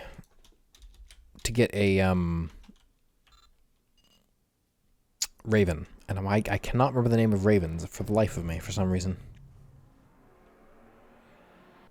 Did we not use any Polaron torpedoes? Because we have 40 again. Oh, I guess we didn't. Because we blew up. Right. Polaron torpedoes are extremely effective against a single target that you need to take down instantaneously. Still no... Yeah. I'm still only competent. Yeah, well... My combat rating apparently does not exactly reflect my... Well, I guess we try... Whoa, what are they... I don't know who they just blew up.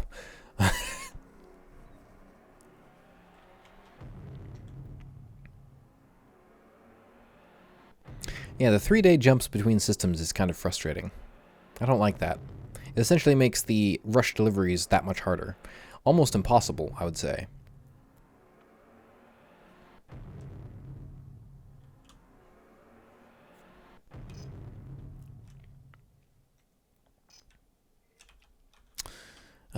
Still no good ships. Nothing good there either.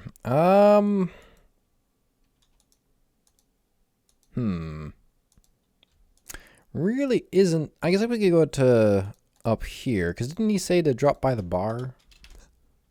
They don't sell ships, though. Like, there aren't that many shipyards in Polaris space.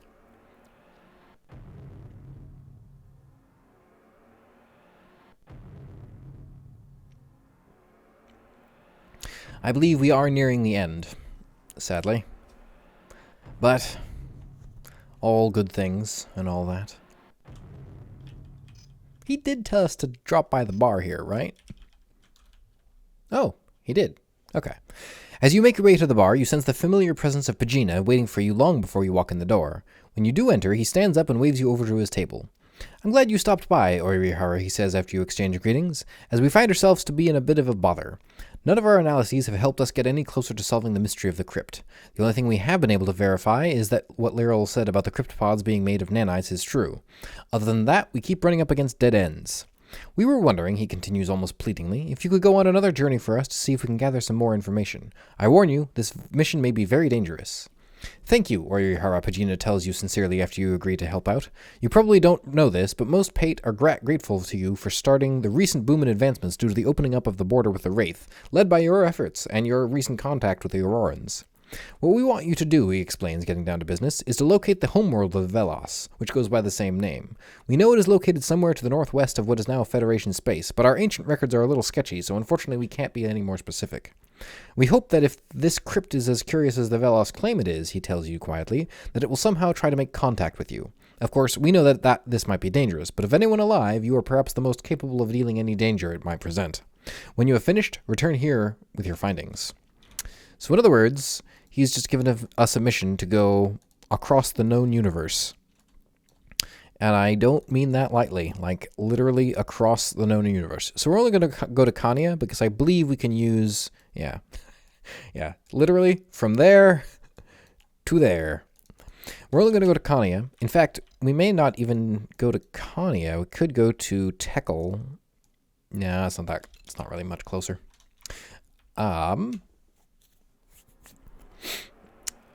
We're only going to go to Kania so we can use the hypergates to get the rest of the way.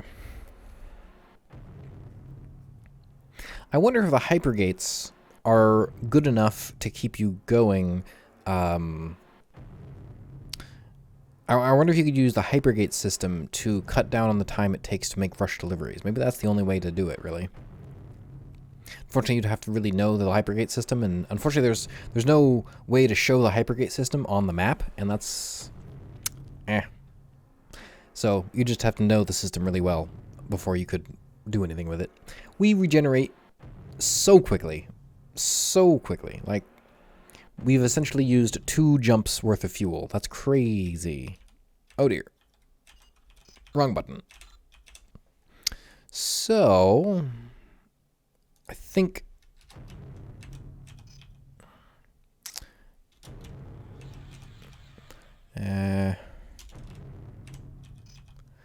it is a little amusing to me that,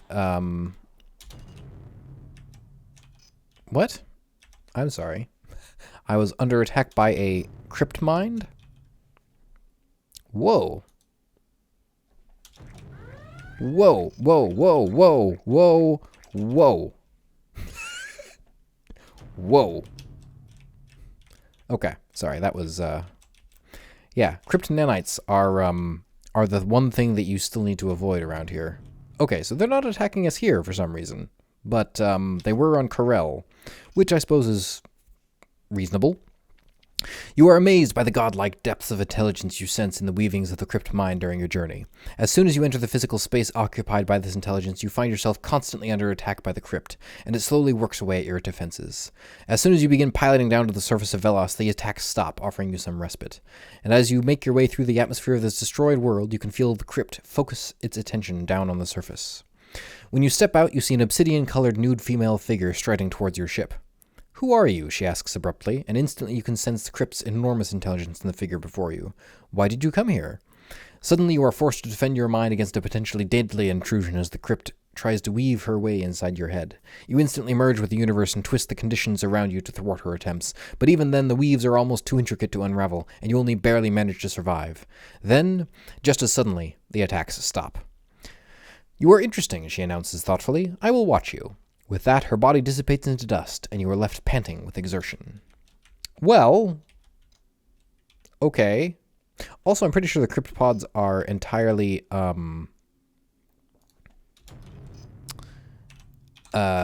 invulnerable. Rather, you can't actually... Okay, I just want to land. I just want to land.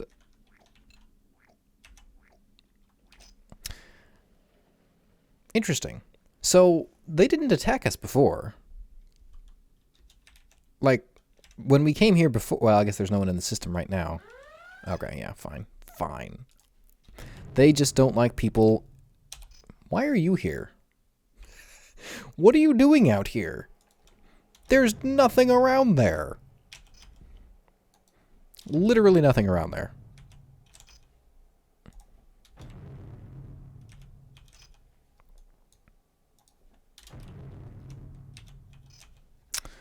Almost there. Actually, is this the end of the line? No, it's not quite the end of the line. That's one jump. Why would there be 2 hypergates right next to each other? That's kind of silly. Oh well. Off we go. Oh, right. We want to go north. to Pate. There we go. Yeah, the nanites are terrifying. They ignore armor. Yeah, they're terrifying.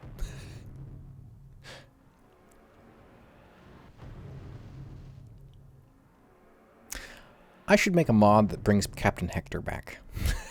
Because Captain Hector only shows up if you haven't registered the game and you play it longer than 30 days. But it's such a great character, it's kind of sad. Because, yeah, you could make a mod that just made her show up again and not be hostile. I should do that. Wouldn't be that difficult. Every spare moment you have on the long journey back to Pegina, you spend meditating and training to see if you could better survive another such attack. Never before have you felt such an enormously powerful force try to unravel your mind. The more you study the incident, the more frightened you become. Even the smallest moment of hesitation at any time would have left you dead in an instant. Day after day, you practice in an attempt to duplicate Crypt's weaves in order to better understand her attack and to be better prepared for any future encounter you have with her. Towards the end of your journey, you begin to figure out how to produce the same configuration of weaves she did, but you are still a long way from being able to create them with anywhere near the same rapidity. As you fly down through the polluted atmosphere of Pair Aid, you vow to keep meditating on her weaves and keep practicing so as not to have a struggle so desperately the next time you meet her. So what did you learn? Asks Pegina when you ask your craft, and you reply that you learned that you are not yet ready to deal with Crypt. Is it that powerful? He asks, going pale, and you nod grimly. You quickly detail the events of your journey and pass on all the impressions you got from observing the mind of the Crypt throughout. You finish by describing the events of the attack upon your mind, and by describing and informing Pegina that you need some more time before you will feel ready to face her again. I understand, he bows. He bows, acknowledging the skill required to have even survived. I apologize for exposing you to such a powerful and uncaring being. We will analyze what information we can garner from your sensors. I can only express my deepest thanks for the efforts you went to in securing it. Please, Orihara, do not return until you are feeling ready. I feel ready. Maybe. Maybe not. Let's head back to Kelar E. Oh, actually, well. Let's actually go to Muhari. I want that ship, man.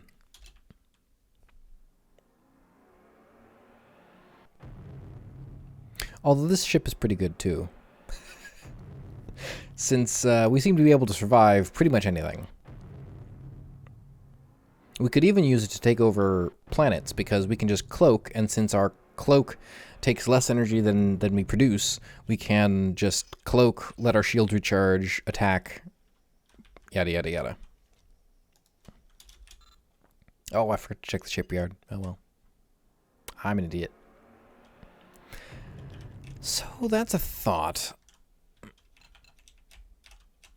Buttons, there we go. You are not surprised to be once more greeted by Pegina and Verliana when you step off your ship. After watching the sensor readings we have gotten from the Wraith, Pegina begins in his quiet, somehow formal manner. We've discovered that they are tunneling through into hyperspace rather than wrapping hyperspace around them before moving. The end result is that they can enter hyperspace much faster than we can. Once we realized what they were doing, continues Verliana in her exuberant fashion, we were able to begin experimenting with growing different organs to duplicate the effect. Would you be prepared in helping us out with our experiments again? Thank you.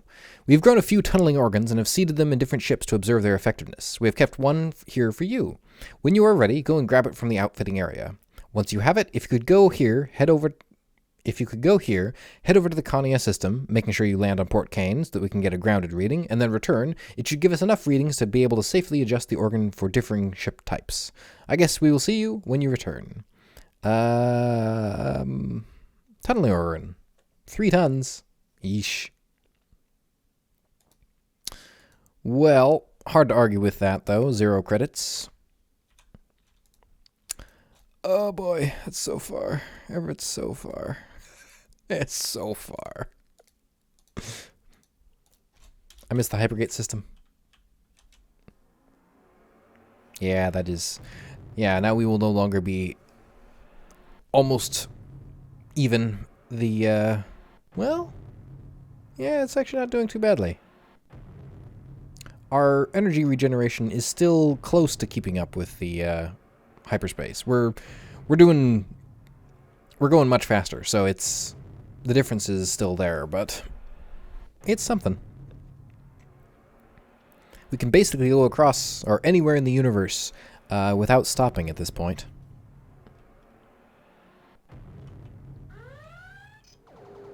Oh, really? Really? Really? Sorry. Okay. As you go about your usual post-flight routine, you take special care to check out your new tunneling organ. That's a weird sentence. It appears to be fine, and you can appreciate just how effective this little organ could be in terms of both combat and general efficiency. With a quick nod of your head, you decide to conclude your business here as quickly as possible. You need to get back to Versailles to return the information to Pate and Verash there, and need to start mass farming of these organs. Seriously, just making us go across the entire map. Ugh. Okay. So, we do want to stop off on that one place, Muarharo, so we can check to see if they have that one thing. I'm good. I'm good with words. The Raven. We want to see if they have the Raven. Although now that we have the tunneling organ, I don't know if we do.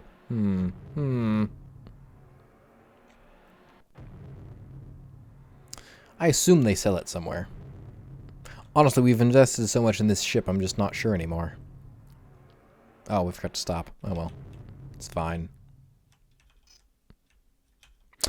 You quickly go through your post-flight routine, knowing that all the Pate and Verash will be eagerly waiting outside your ship. As soon as you finish, you step out of your hatch, and they bow to acknowledge your efforts on their behalf.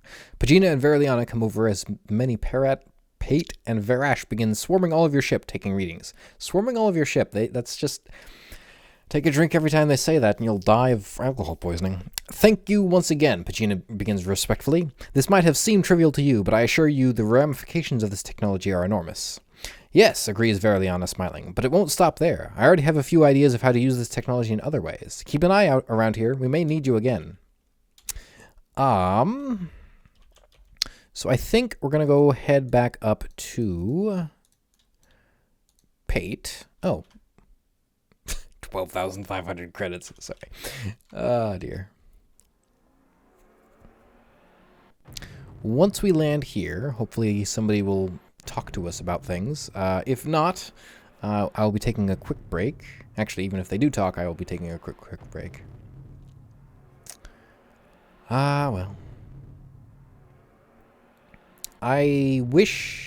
I wonder if we get the multi-jump organelle from this. Because if we get the multi-jump organelle, that would be amazing. Okay, I will be right back.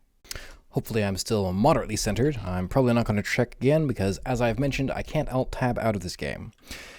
As you prepare to disembark from your ship, you cannot help but smile in anticipation when you sense the bubbly presence of Miranda waiting for you. You create a subtle weave to alert her to your imminent arrival, and she greets you when you walk out of the hatch and waves you over. I'm glad that our paths have once again crossed, she tells you with a smile, as I wanted to show you something the Pate and the Verash have been working on recently. You are, of course, aware that the Velas still suffer as slaves under the brutal guidance of the Bureau, she breathes, and we have long wanted to find a way of freeing them from their onerous burden. Well, recently a young Verash came up with a fairly reasonable theory as to how we might actually go about doing it. Interested? I thought you might want to come along, she continues with one of her trademark smiles. The other reason why I'm glad you came along is that I need a lift to see it myself. They're conducting the experiments on the Versailles station in the Verrocky system, so that's where we need to go. Or that's where we need to get to. I have been assured by a number of different Verash than Pate involved with the project, Miranda continues brightly, that they feel as if they are on the verge of a major breakthrough soon, so you might want to hurry. You grin at her not-so-subtle hint, and you invite her to lead the way back to your beloved Duke of Earl to begin the journey back. We were just there. Sorry. The Polaris storyline, I think, is the longest. However, it also contains the most go from here to here, and then go from where you just came from back to where you started again. I want to say that, again, I mentioned that I know that there are certain missions which require a certain amount of time to elapse, and I kind of wish that continued to be true. So I realize this is kind of silly, but I want to confirm with myself that we can't buy the Raven. I mean, I don't see it, so I mean, we might just stick with this ship.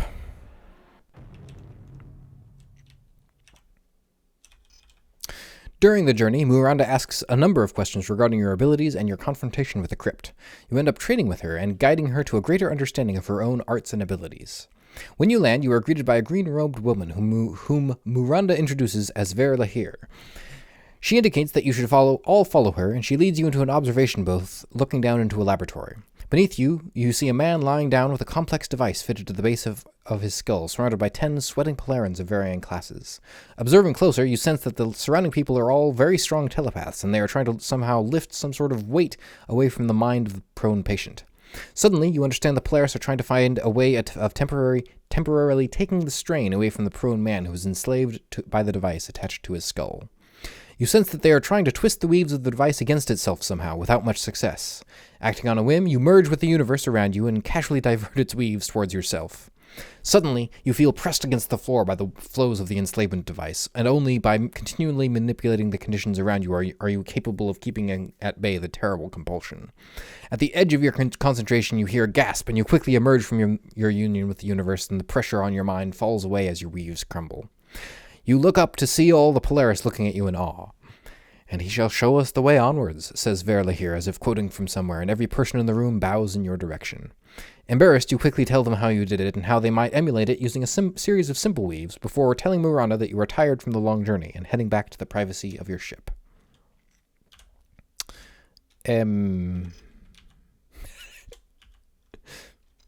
Once again, they've dumped us out with nowhere to go. Nowhere to go. We're going to head down to Nilkem Moria. See if we can pick up a ship there. Hopefully we can. Scarab there. Not Scarab. No, we have a Scarab. A Raven there. I'm mostly, at this point, just curious to see how much it would cost. Although I am a little tempted to buy one and outfit it, but that's a lot of work. And we're almost done, I think. Seriously. Yeah. Well, okay. I guess we head back to Muhari then. Or Pate. I don't remember. Well, I mean, we have to go to all these places to find out if any of them contain the trigger to the next place. And it may just be any place we land on, we'll have it, but, well.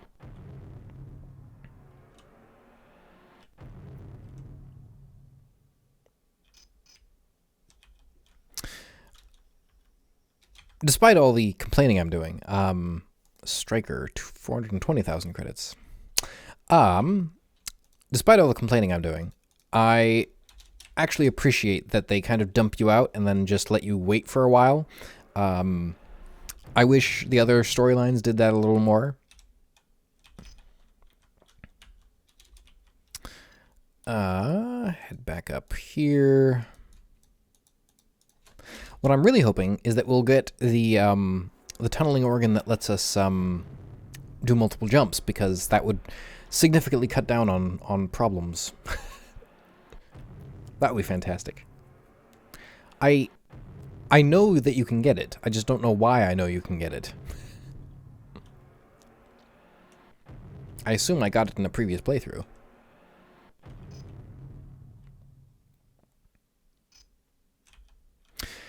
They really do have the coolest... Oh, okay.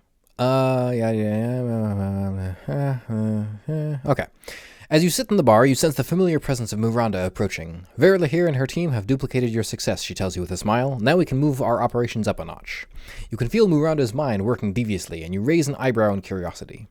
Now that you are with us, she tells you, we must prepare for the reintegration of humanity. We cannot stick to our isolationist policy any longer, so we must begin preparing the way. You see, now that we can free the Velos, she continues explaining, we can aid the rebels in their efforts to destroy the Bureau.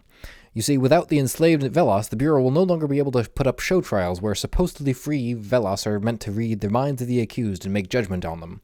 In reality, they are told precisely what their judgments are going to be ahead of time by their Bureau masters. The end result will be the discrediting of the Bureau, and hopefully its destruction, and so a more reasonable Federation government. Interested in helping out? I knew I could count on you, Miranda smiles in thanks before getting down to business. We've already told the rebels to prepare for the Federation's sudden weakness, and we believe that they are planning a strike against the Bureau's headquarters on New England. But first, we must remove the enslaving device from at least one Velos. Once we've done that, the freed Velos will be able to take the strain for at least one other, and in no time the entire race will be freed. But it won't be easy, Miranda warns. You see, the Velos have been ordered to stop anyone from removing the devices, so you can expect them to fight you with anything they have. Simply put, she summarizes quietly, whilst handing you a small hypodermic syringe, we want you to go and bring back Lyral from his current home on Earth in the Sol system, and take him to Vera Se in the Veraki system. The sedative in that syringe should be strong enough to keep even a Velos unconscious for several weeks. I guess we're not getting the multi-jump organ. That's a pity. Really makes these trips easier.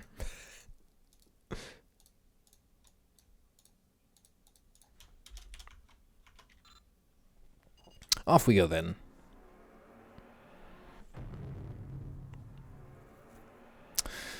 I wonder if we can fit any more weapons. We might. See, they have ravens. Clearly we can buy them somewhere. You know, after watching some of the footage I've recorded with this, I've noticed that the flash on the screen when we hyperspace jump often shows up on my face, but doesn't always show up in the recording. And I'm wondering if it's a 60th of a frame rather than a 30th, as I was assuming. Oh well. I like that we're just, casually strolling across the entire universe. That is a lot of things. Oh my. Okay then. Well, that was okay, you can stop right now. Yeah. How do they know? How do they know we're here? How do they know we're here? That is my question. Well then. So, I guess we should be doing this a little more subtly. Okay, so now that we're here, request landing. Whew. Lyral greets you when you land. You know that I must resist as strongly as I can, he tells you almost formally. You nod and the two of you begin. In the following minutes, both of you weave ever more complex flows, and while you have the advantage of being able to merge with the universe, Lyral's telepathic attacks force you to use your abilities to defend your mind from his telepathic attacks, rather than for attacking him. Finally, in an effort to protect your mind, you merge completely with the spirit of the universe, losing all sense of self. In that moment, your intellect vastens to touch every point in the universe at one time, and for a second you know everything about the universe. In your last moments of union, before your mind shudders back from the inconceivable, you use your power to create a weave that smashes through Lyral's defenses. Oirihara, he murmurs as he falls unconscious. You quickly drag him onto your ship away from the many bystanders who had stopped to watch the fight. Ooh. So, we're going to do something kind of silly. I'm going to go drop by Rimshot. Oh my, that is... yeah, this may not be the best idea. Go away. Sorry. Maybe they aren't following us. Oh, there we go. So, immediately cloak. Oh no. Oh no. Because if we get hit, Okay, there we go. Oh well. It would have been funny if they asked us to go steal some Polaris tech. That would be fun. That would have been funny. I'm guessing that perhaps there's something that prevents that from happening. Okay, well, we can just kind of go across the entire universe without worrying, so we'll just jump over here.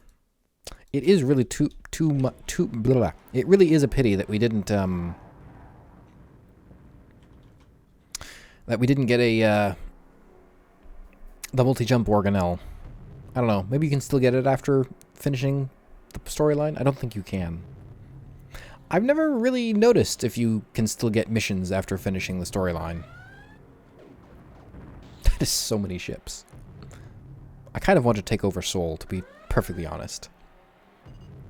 It would be a lot of fun. It would just take forever. I mean, I thought we were like 3/4 of the way through the Polaris storyline. Clearly I was incorrect.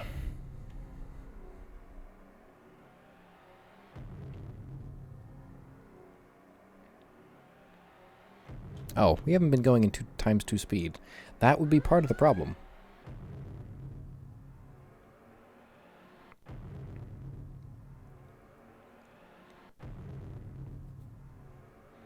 Almost there.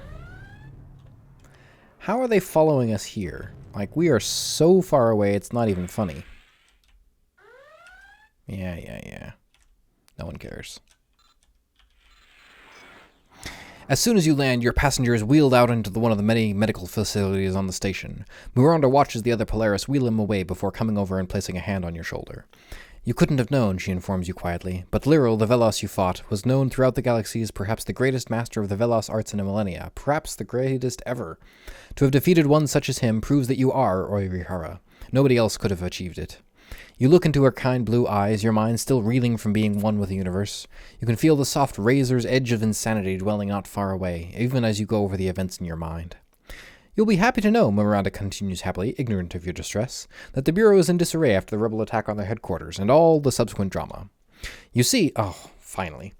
You see, Miranda explains jubilantly, the rebels were able to capture the leader of the Bureau, a woman who went by the name of Commander Crane, and now that we have Lyral, we can free him, and therefore the rest of the Velos, which means that when this Crane woman is put on trial, she will really be put on trial before an unbiased Velos judge. Imagine how damaging the verdict will be. You cannot help but smile at Miranda's enthusiasm, knowing that your efforts will be instrumental in bringing to power a more reasonable Federation government. You realize the satisfaction you feel right now more than makes up for the loneliness of your existence. Anyway, Miranda concludes happily, we are over the moon with the way things have gone, and Biz Andrea has given me permission to open the Polaris treasury to pay you a sizable donation for your efforts. If you want, you can use it to buy the latest ship, the Raven, the most powerful vessel ever created. So we're at 5142. And we're now at 5217, so that's 500,000 credits. I mean, it's kind of you, but it's not even close to enough. I know I said we weren't going to do this, but we gotta. I just hope that once we buy this, 4 million credits. Okay, so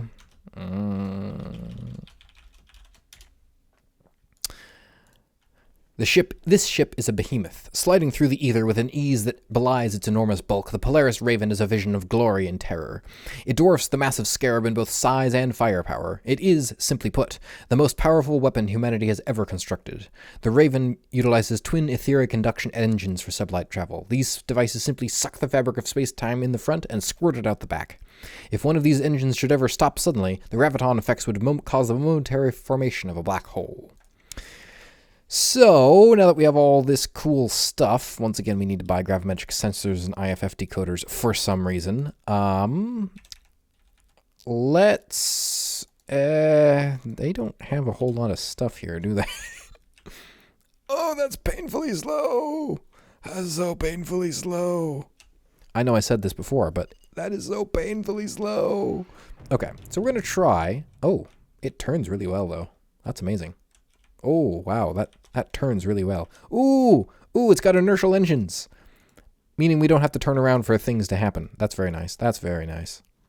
Buy everything we can there. Got all that. Cloaking organ, tunneling organ. 100,000 credits, that's not bad.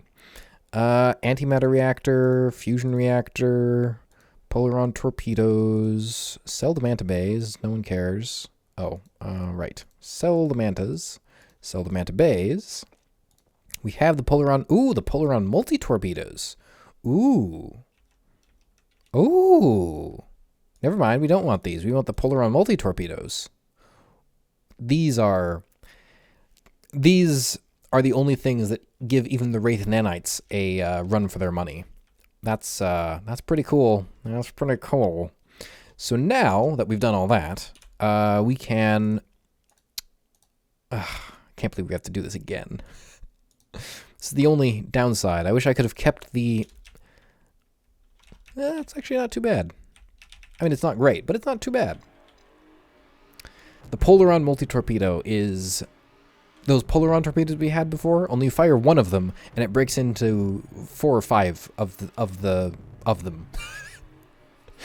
Basically, you fire one, and most things die. Look how fast our energy is coming back. Look how much energy we have. This is amazing. I love this ship. Okay, fine. This was a good upgrade. Oh, right. We got... yeah, I was...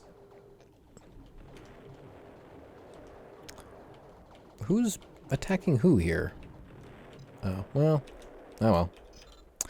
Okay. Outfitter. Oh, this is the wrong place, isn't it? Well, we do want an afterburner, because afterburners are cool. I don't really care about the rest of this stuff. We will head down to Shell.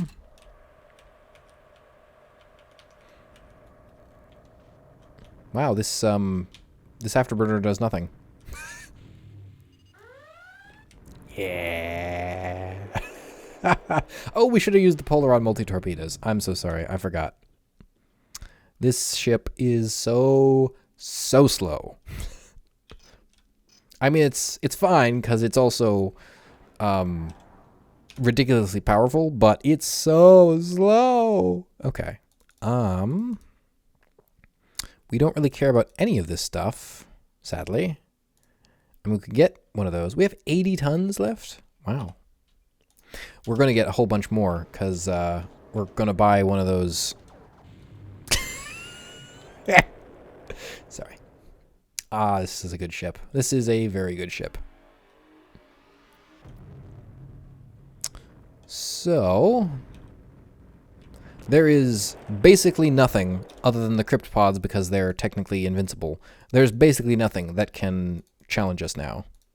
Okay, engine tune-up, mass addition, 2 of those. Land again and see if they have the mass expansion. And we need the last thing, which is the electrical rewiring. That's crazy. Solar panels, don't really care. I'm almost tempted to buy some fission reactors. I mean, they're not...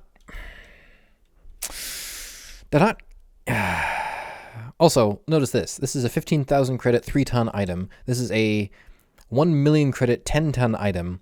And it's plus 1 unit per second versus plus 1.88 unit per second. I'm just saying. It's kind of ridiculous. We now have 190 tons available. I suppose we don't particularly need to worry about any of this, so we're just going to buy everything we can. We are going to have the craziest ship ever. I mean, we could just buy these. I mean, we could buy them. There's no reason we can't have them, you know? There's no reason not to use them. Carbon fiber, sure, that sounds good. This is what I'm talking about. Like, there is nothing that's going to be able to... Oh, that's actually not too bad. I mean, again, it's not great, but it's not terrible. This ship, man. It is too bad you can't do a New Game Plus, although this ship would literally destroy anything. Look how fast things come back. Look, oh man, this ship is incredible. Okay, port and polish, horizontal booster. Now, I know there's an outfit, but I don't remember where you can buy it. That's the problem. There's an outfit that lets you turn faster, which is one of the few things... Well, actually, we're not doing too badly. We're going to Rimshot, but there's no reason to go to Rimshot. Yeah, we're actually turning isn't so bad with this ship. Plus, given that we don't need to turn around completely to slow down, I don't know. Maybe we don't need it. I do wish I remembered where you can pick that up though. I want to say I mentioned it in the third playthrough we did, and I've just forgotten the name of the station. But oh well. This ship is ridiculous.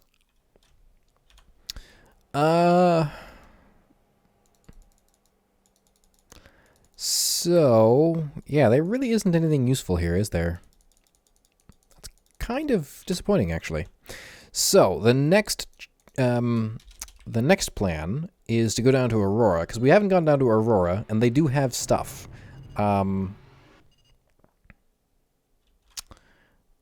They have good stuff. Oops. Where are we, actually? Vela? Yeah, I guess that'll work. Yeah, so they have these. Unfortunately, it slows us down, and I'm not sure we want that. So we're actually going to skip that, I think. They don't really have anything else useful. So, yeah. Pity. I think going to each of the major houses... Oh, right, Moash hates us. That's right. Moash always hates you. You really can't get around it. Oh, we're a citizen in these places. That's impressive. Sensor boost. Man, I really do feel like we're missing something. The one thing we could get is a bunch of these guys. And we might do that. We might do that once we go back to...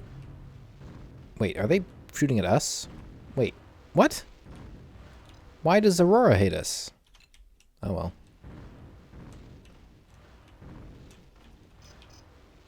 No, right. Why does Aurora hate us? That's kind of weird. Storm chain guns are really cool, but we don't really need them. How many battery packs can we buy? 4 of them? Yeah, why not? Why not? I thought they had another type of thing here. When I say thing, I mean power plant. I thought the Aurorans had a type of power plant that the others didn't. Maybe I'm wrong. I guess, I mean, I don't see it anywhere, so... Only thing left to do is go to Nilkem Moria and buy some cool equipment. It does turn pretty well, doesn't it?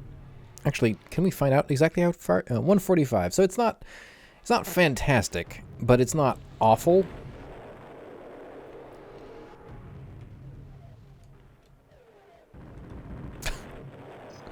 Okay. Now that we're back here, we can buy some more... so we can get 2 more turrets. I mean, there's no reason not to get those. And there's no reason to not get more of those.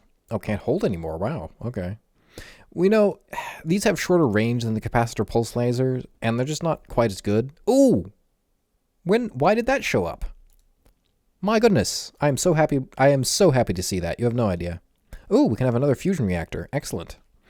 So, I think that completes... Wait a minute.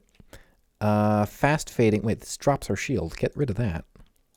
Yeah. Fast fading, deactivates when hit, uses shield energy. Cloaking device. Yeah. Okay. We're now good. We are now decked out incredibly well. I don't think there's anything else we can buy. It is to the point that I'm actually considering... I am considering that we should probably take over our planet. Yeah, I think that would be a good send-off for this series, which I realize is kind of silly because... Right! I was like, why aren't we going anywhere? Upon landing, you sense the bubbly Miranda nearby, and as you prepare to disembark, you can feel an underlying sense of urgency as she waits for you. When you finally exit your ship, you casually merge with the universe and bring into existence a weave which turns her head towards you. After a moment of awed shock, she makes her way over. You have become very difficult to track down. Well, we did just trek across the entire galaxy to pick up a bunch of stuff. She begins reverently. I used to be able to sense your presence directly, even from many systems away, but as your skills have increased, it has become almost impossible to sense you directly at all, even from across the room. Instead, I have to track you by sensing the reactions of others to recognizing your presence, which is far more difficult. You almost wince when you are reminded of how the Polaris have come to think of you, but you keep your mind and face blank. Regardless, she says more seriously, the reason I'm here is because I have urgent information that needs to get into the right hands. Can I count on you? Thank you, Orihara. This is something of an emergency. You see, since Dr. Pentecost was elected the new Federation president, he has generously been sharing intelligence with us. Basically, we have learned that just before they were discredited, the Bureau had managed to forge an alliance with the Moash House, and we have reason to believe that they have fled into Moash space with a sizable fleet of Federation vessels in an effort to regain a toehold on the universe. It is urgent that you pass all this on to Huron House, she explains quietly, as we think that they may be in imminent danger of being attacked by a combined fleet of Moash and Bureau forces. Once you've done that, you're going to have to decide on your own what actions to take from there, as we don't know enough to help you. Well, I have an idea. I think we could take them. I think we can definitely take them. I don't see any problem with that.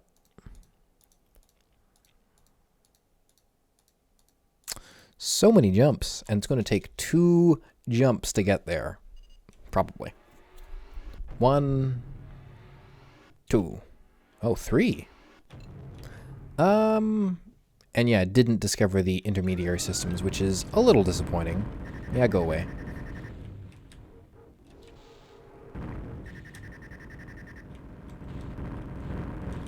Oh man. Okay, so we do still need to be somewhat cautious, I guess.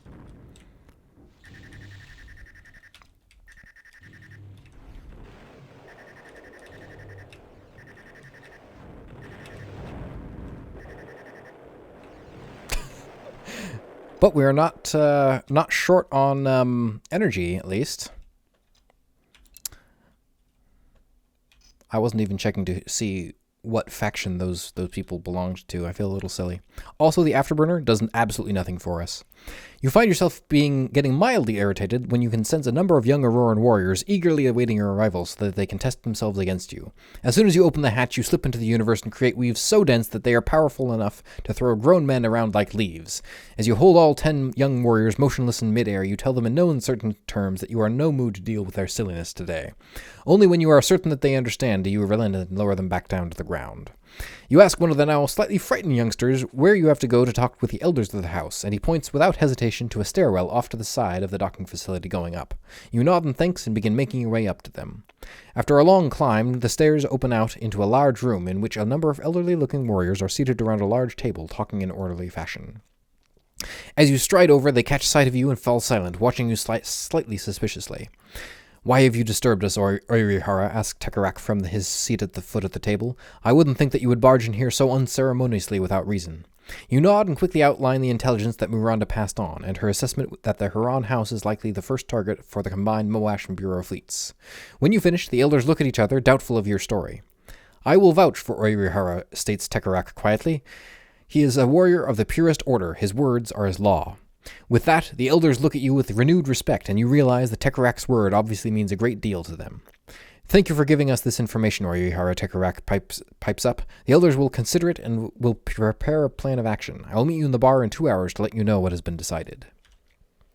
As you sit, sipping your drink, you cannot help smiling when you sense the approach of not only Tekarak, but also your old traveling companions Mu, Sentan, and Drengar. When they enter the room, you subtly direct their attention in your direction, and they make their way over. You greet both your friends with a warm smile and handshake before thanking Tekarak for bringing them along. I had nothing to do with it, Tekarak smiles, gently shaking his head. Young Drengar here sensed the disturbance you caused earlier at the docks and insisted on seeing you. You laugh and thank him anyway. Anyway, before you get too carried away and reminiscing about old times, Tekarak continues more seriously. We need your help. We need someone to get the attention of the Dektakar elders on Remerta, but because of the threat of invasion, we really can't spare any house warriors. Can you help us? All that you have to do, he explains quietly, is go to Remerta in the Pimmon system and explain to them that the elders of the Huron House wish for at least one of them to witness the events of interest to the ruling council. They will send at least one Dektaker with you, and then you will take him or her to the Moash system to witness whatever is there. Once you have done that, return here to pick me up, and we will journey to Aurora to confront the first family over their actions. Orihara, you have the thanks of Huron House, Tekarak states formally as he stands up to leave. Your name will not be forgotten. I will leave you now to spend time with your battle brothers. You spend the rest of the afternoon chatting and laughing with both the young Polarans, who have become far more animated for their contact with the Auroran culture. Even the reverence they feel for you as Orihara has been muted down to mere respect, and for the first time in many months, you enjoy yourself.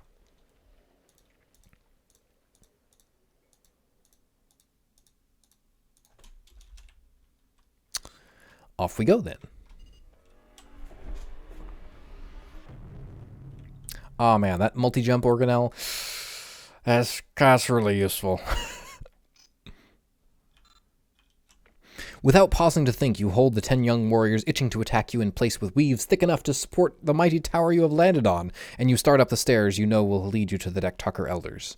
Before long, you are standing before a table headed by Dunach, who you remember from when you visited here with Drengar and Musentan in tow. Oyuhara would not interrupt us so unless the matter were urgent, Dunach says, mostly to soothe the rumbles of discontent at your sudden appearance. His honor is impeccable, and we will hear what he has to say. You quickly recite the formula given to you by Tekarak, including the part about it being of interest to the ruling council, at which point everyone in the room starts to pay attention. If the elders of the Haran house want us to witness something of importance to the ruling council, Dunach replies thoughtfully, I would see it for myself. Wait for me in the bar, and I will meet you there in an hour. You sense Dunach's keen intellect approaching, and immediately stand and walk out of the bar to move to meet him on the way back to your ship. Why didn't you wait for me, he asks, and you sense that he is mildly annoyed. You answer that you sensed him coming and decided to meet him on the way to save a little time. Ha! I apologize for ever doubting your motives, he breathes sincerely, and you wave it away, telling him that you didn't mind. You quickly go through your pre-flight checklist, aware of Dunach's eyes widening every time you use your abilities to flick switches and push buttons without moving from your seat in the command chair. Man, they should have mentioned that we could do that before. That's pretty cool. Why do we have to go to Haran? That's weird. The hypergate system is now useless to us. Yeah. Oh, I guess we're just picking up Tekarak. I see.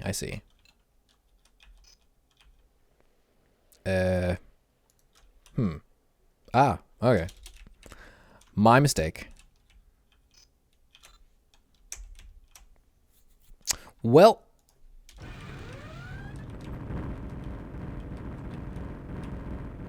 Okay, then. What? Okay.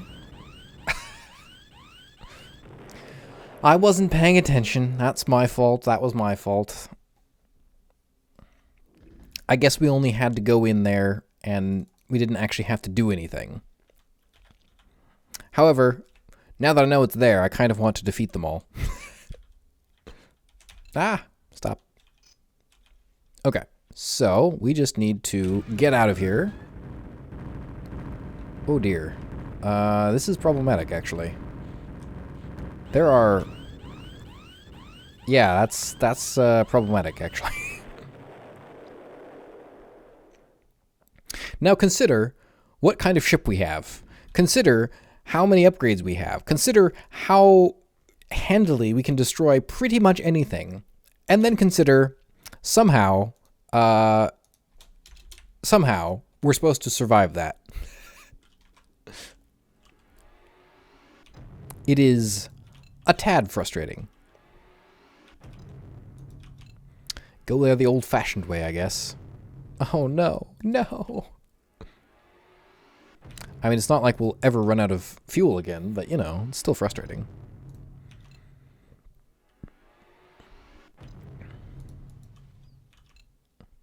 I want to find out what this system is anyway. Okay, so now... Excellent. Excellent.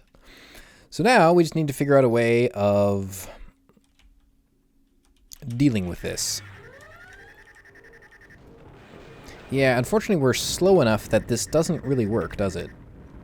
Oh my goodness, look at all of those things. All of those things. Okay, so, but we are still able to run away, effectively. Yeah. Our shields aren't coming back as quickly as I would like, but what can you do? Yeah, the problem with the inertial stuff is that we change direction instantaneously. Okay, so I'm going to try... No. We should just do this.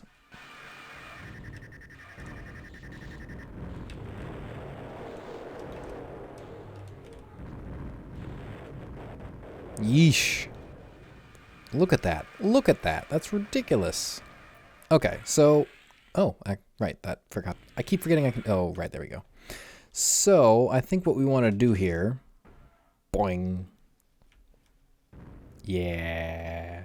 Isn't that amazing? Isn't that amazing? Let's see if we can destroy one of those guys. I kind of doubt it, but it's possible.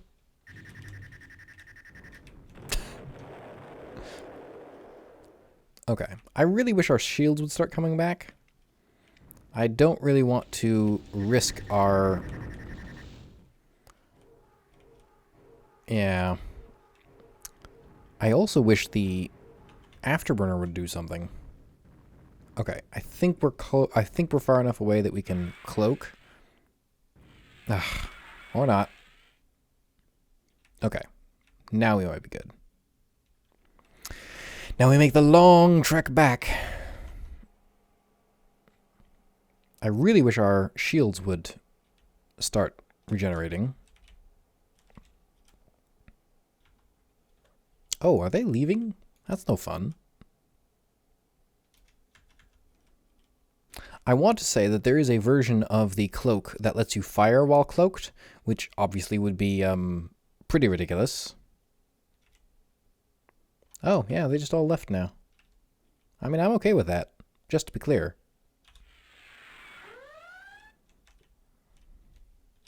Oh, well. Oh, okay, so your shields... Wait a minute, let's... So your shields just don't Your shields just don't come back. Okay, that's fine, I guess. As soon as you land, you are met by a small group of warriors, obviously preparing to repel any sneak attack by Moash warriors. As soon as they see you, they quickly back off, giving you a respectful amount of space.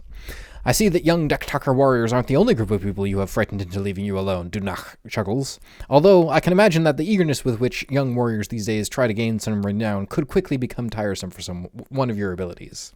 When you reach the council chambers, you gain the attention of every person in the room with a subtle weave. Have you seen something of interest to the ruling council? Asked Tekarak a little obliquely. What I have seen is a first family that has treacherously and dishonorably allied itself with our most hated enemies, Dunach confirms grimly, in a greedy attempt to gain nothing more than mere power.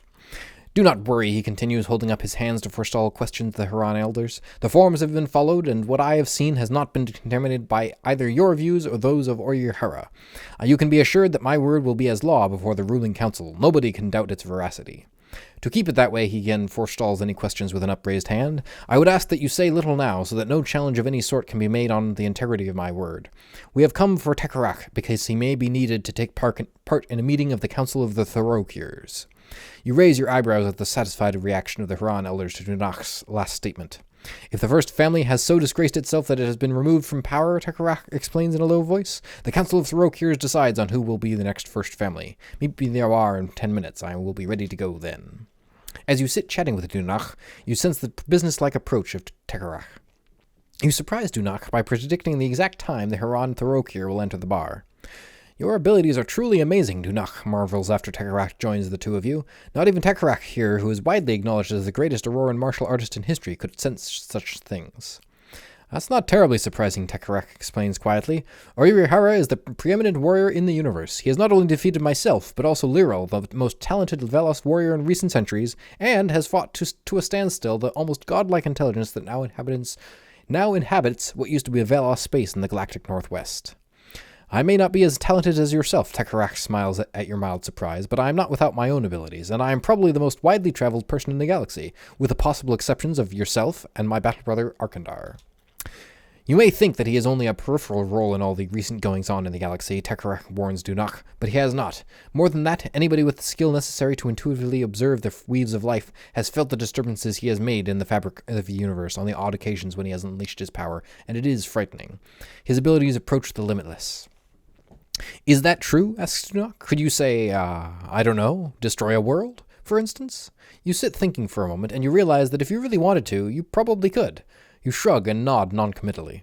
By the gods, Dunach swears. Well, I'm glad we have you on our side. You smile wanly, wishing that Tekarak hadn't been so forthcoming about your abilities.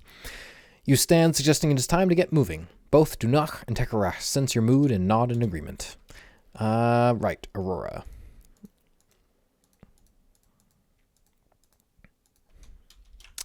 Yeah, we can destroy a planet, but apparently if a Auroran fleet gets a drop on us, our stuff... Okay. Upon landing, the three of you make your way to the chambers of the ruling council. As you walk up the door that opens the chambers opens into the chambers themselves, you sense a hostile intentions of 20 young warriors who leap out at the three of you in an ambush. Having long since merged with the universe, you launch into a series of brutally graceful moves that end with the bloody deaths of all your attackers. You quickly put together weaves thick enough to lift the remains, and you mentally will the door open, calmly walking in and dumping the bodies at the feet of the three Moash representatives and the Emperor, who all look momentarily shaken. "What is the meaning of all this?" blusters the Emperor through his surprise. "It is another proof of the level to which Moash House has sunk," replies Dunach sonally. "My word is law, and I have seen with my own eyes the ships of our most hated enemy, the Bureau, in your own home system, where, alongside our own ships, they attacked us. All the forms have been observed," Dunach submits grimly. "My word is uncontaminated, and I call to account the Moash House for treachery and deceit, and I call for the Council of Thoroughkeers to be convened." "You can't do that. You need a full vote of the council first," sneers one of the Moash representatives. "I move that the Moash be struck from the position of the first family and that the Council of Thoroughkeers be convened," drawls one of the Tekel representatives, nodding in agreement at Dunach's suggestion. "Votes against?" The hands of the Emperor and the three Moash representatives go up, their faces going white when they receive no support. "For?" asks the same member, and everybody else raises his or her hand. "The motion is passed. The council is dissolved and pending the decision of the Thoroughkeers Council." As one, all the representatives, barring those from the Moash house, get up and leave. "Meet me in the bar," whispers Dunach, and I'll explain what happens next. After an hour observing Dunach's movement to different parts of the arcology, he finally turns towards the bar and is meeting with you. "Sorry for taking so long, Oivir-Hara," Dunach apologizes as he sits down, "but as you can understand, I have a number of things I had to take care of." You wave it away, telling him that you don't mind. "I guess you want to know what's going on?" he asks mildly, and you nod calmly.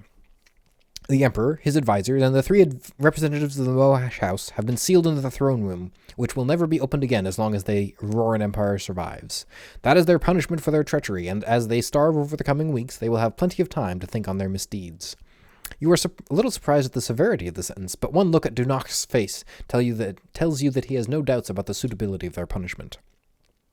"In a fortnight, the Thoroughkeers Council will meet," he continues grimly, "and they will decide on who will become the new first family. And although I don't want to preempt their decision, I will be surprised if Haran House doesn't assume that responsibility. In the meantime," he says quietly, "I have spoken with all the representatives of the houses, except obviously Moash House, and they have all agreed in principle to opening diplomatic relations to the Polaris. Of course, this still needs to be agreed to by the Polaris, and it has to be ratified by the full council when it next meets, but I would like you to pass on the offer. And one last thing," he says, looking you straight in the eye, "there will be a great many songs written and sung about the events of this day. I swear to you on my honor that I will make sure your name is mentioned first in all of them, Oivir-Hara." As he walks away, you realize that his last statement was in no idle honor, and that he has meant every word. Well then, I do believe... it's so far... At least I have to worry less about how to get there now, because it... Oh... It's silly.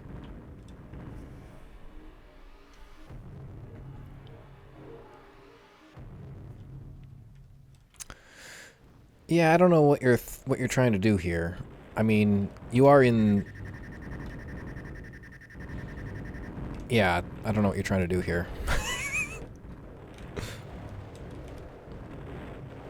Seriously, if you... Oop, no, I'm sorry. If you need to, That is an interesting problem with this ship. The beam starts so far out that people nearby don't get hit. As you meditate to pass the time in your many hours in hyperspace, you start to occasionally feel a desire to completely merge with the universe. As you have only completely immersed yourself in the universe once, and you were nearly driven insane by it, you resist the temptation, but you cannot help feeling that it will not be long before you are forced to do it again. As you dock on the enormous ring around Kelari, you sense that the entire council is waiting to greet you, and you suddenly understand that these ancient and wise men and women have begun to succumb to the awe surrounding the mystique of your skills. Never before have you taken so long to complete your post-flight routine. You do everything you can think of to put off having to face people who are so impressed by your abilities that they can no longer recognize your humanity. But you can only avoid it for so long, and soon you are ready to exit your ship. "Welcome back, Oivir-Hara," smiles a healthy-looking Bezandrea. "We understand that you have an offer for us." You quickly summarize the events of your sojourn into Auroran space, ending with Dunach's tentative offer to open diplomatic relations. You will be happy to know, Bisandrea informs you after listening to your report, that the Huron house will be the new first family after all the appropriate rites and ceremonies have been completed, and that we have received unofficial confirmation through Drengar and Musentan that they are still willing to begin talks with us. But for now, we wanted to thank you for your actions in not only destroying the remnants of the despicable Bureau, she continues, but also for being a part of bringing to power a more reasonable Auroran government. You have our thanks and our admiration for your efforts, and we have placed a significant sum of money at your disposal, and it is our wish that you take the time to enjoy it. 16.1, 17.6, 1.5 million credits. 1.5 million credits. That is acceptable. Wait, now what? Wait, now what?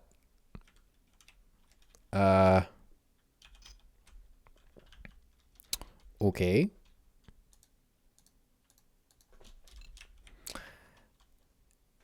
I was under the impression that that was the end.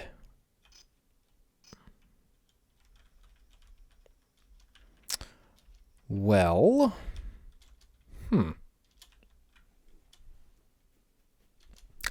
still very competent, even though we're in a ship that could probably, Yeah, I'm leaning against trying to take over any systems, though, because it would just take forever. I don't know. Maybe I'll do it off screen. There we go. Over the past months, you have been keeping an eye on the locations of Miranda, Lirel, and Pagina, because you know that once they got together, the day you had been dreading was fast approaching. A few weeks ago, you felt them meet, and since then you have observed their search of the galaxy for you. As you slowly prepare to disembark, you know that they will ask you once again to face the crypt. It seems like every head in the spaceport turns to watch you leave your ship, and more than one Polaris casts a sidelong look in the direction of the small group waiting for you before deliberately looking away. You walk over and nod in greeting, but none of them want to break the ice.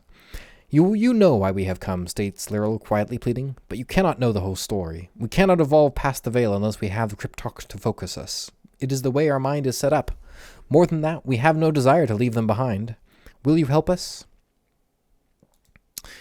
When you calmly nod, you cannot help but sense the surge of pride from everyone nearby as they try to observe the goings-on. Thank you, Orihara, responds Lyril. Of all the people in this room, I am the only one besides yourself who has felt the crypt mind, and so I know the danger you are placing yourself in for us. But without you, we would be lost. He looks over at Pagina, and you sense the young scientist's stiff discomfort rise sharply. Our analysis from your last trip was again incomplete, he mutters uncomfortably, but we are able to pick up some residual psychic phenomena embedded into the parts of Velos, and Lyril was able to identify the patterns as being similar to those of some of the members of the Cryptok just before the end of the Velos War. So we want you to go to Velos with Lyril, he explains, shifting in his seat, and then take it from there. And when you are finished, Murata pipes up sadly, I'll be waiting for you on Muar Haro. Will you, though? I feel like this is kind of end territory. I suppose we could go there, go there the normal way. This is what, 2 jumps? It's November 23rd, November 26th. Excellent. So, 3, oops, not that one. As soon as you enter crypt space, you are forced to defend Lyril from constant attacks by the crypt mind. For weeks, you stay immersed, well, not weeks. Anyway, in the spirit of the universe until you are sure you have gone insane. But after the first few moments, it feels almost natural, and you can sense Crypt's rising panic as she cannot penetrate your defenses. As a part of your enormously vast perceptions, you almost unconsciously land on the surface of Velos and observe Lyril leaving the ship for a time. You sense him cast about with his mind, looking for a psychic trace of the Cryptoch. With a small weave amongst the millions of weaves you are willing into existence to foil the crypt mind, you draw his attention to what he is looking for. He returns to the ship, and you sense the awe at what you have shown you can do. I felt the word Karel, he says quietly, aware that you already know, and that was a planet once populated by us. I suggest we go there. You nod and take off again.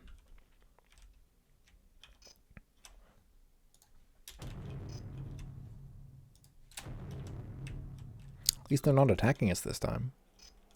Before you even land, you can sense the faded remains of the Cryptoch's psychic aura as you absent-mindedly pilot your ship down through Karel's atmosphere. From the residue they left behind, you deduce that they partially embedded their minds into the nanites in an effort to escape detection by the ravaging forces of the Colonial Council. With a sudden whiff of inspiration, you realize that they actually created the crypt in an effort to defend this world, and eventually all of what was Velos space while they waited for the spirit of the universe to awaken and return them to their natural state. Suddenly, you know what has to be done, and you weave an invitation to the crypt into your defenses against her attacks, which suddenly stop, and you can sense her focusing her intellect into the grotto where you feel the remnants of the crypt talk. With a subtle inclination of your head, you tell Lyral to follow as you head in that direction. You sense Lyral's growing wonder and the crypt's apprehension as you enter the cave. Inside, you see 6 bodies, perfectly preserved in cryogenic tubes. They must move on, you tell Crypt with quiet assurance. You must find your own way. Crypt nods and walks over the cryogenic tubes, and in a sudden whirlwind of consciousness transfers everything of the crypt talk back into their bodies before dissipating completely. "You did it!" exclaims Lyral, "and she destroyed herself to do it." You shake your head, telling him that she just gave back to them what they had given to her, but that she remains, although it will be centuries before she relearns how to project herself so intensely again. You give him a few instructions on how to operate the cryogenic machinery before heading back to your ship. With relief, for the first time in weeks, you dissolve your union with the universe, allowing your mind to return to its limited senses with relish. While you were immersed in the universe, you sensed Miranda waiting for you on Muir-Haro, and wherever the Polaris ask for your help, you know it won't be long until you are once again immersing your consciousness in the universe. We should probably find our way out without using the hypergate system, because honestly at this point it's slower.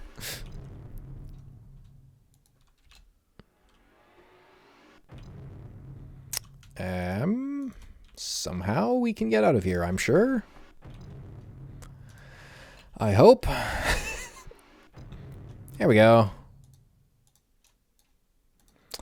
Across all of known space. Of the storylines, this is perhaps the most complete and the most... I feel like this is the one that really has the end. But while the rebellion seems like the end, this seems like the true end. And I don't know.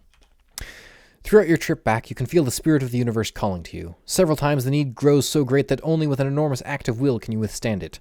But soon you know that it will grow too powerful, and you will cease to exist as a human being, and instead will become one with the universe. During these struggles, you peripherally notice the departure of the Velos beyond the physical realm, and with a nod of your head, you say goodbye and wish them well. With your enhanced senses, you can feel them wandering around the edges of your awareness, occasionally touching the physical plane as they learn more about their new realm. Finally, you land on Muir-Haro, and you sense the relieved Miranda waiting for you.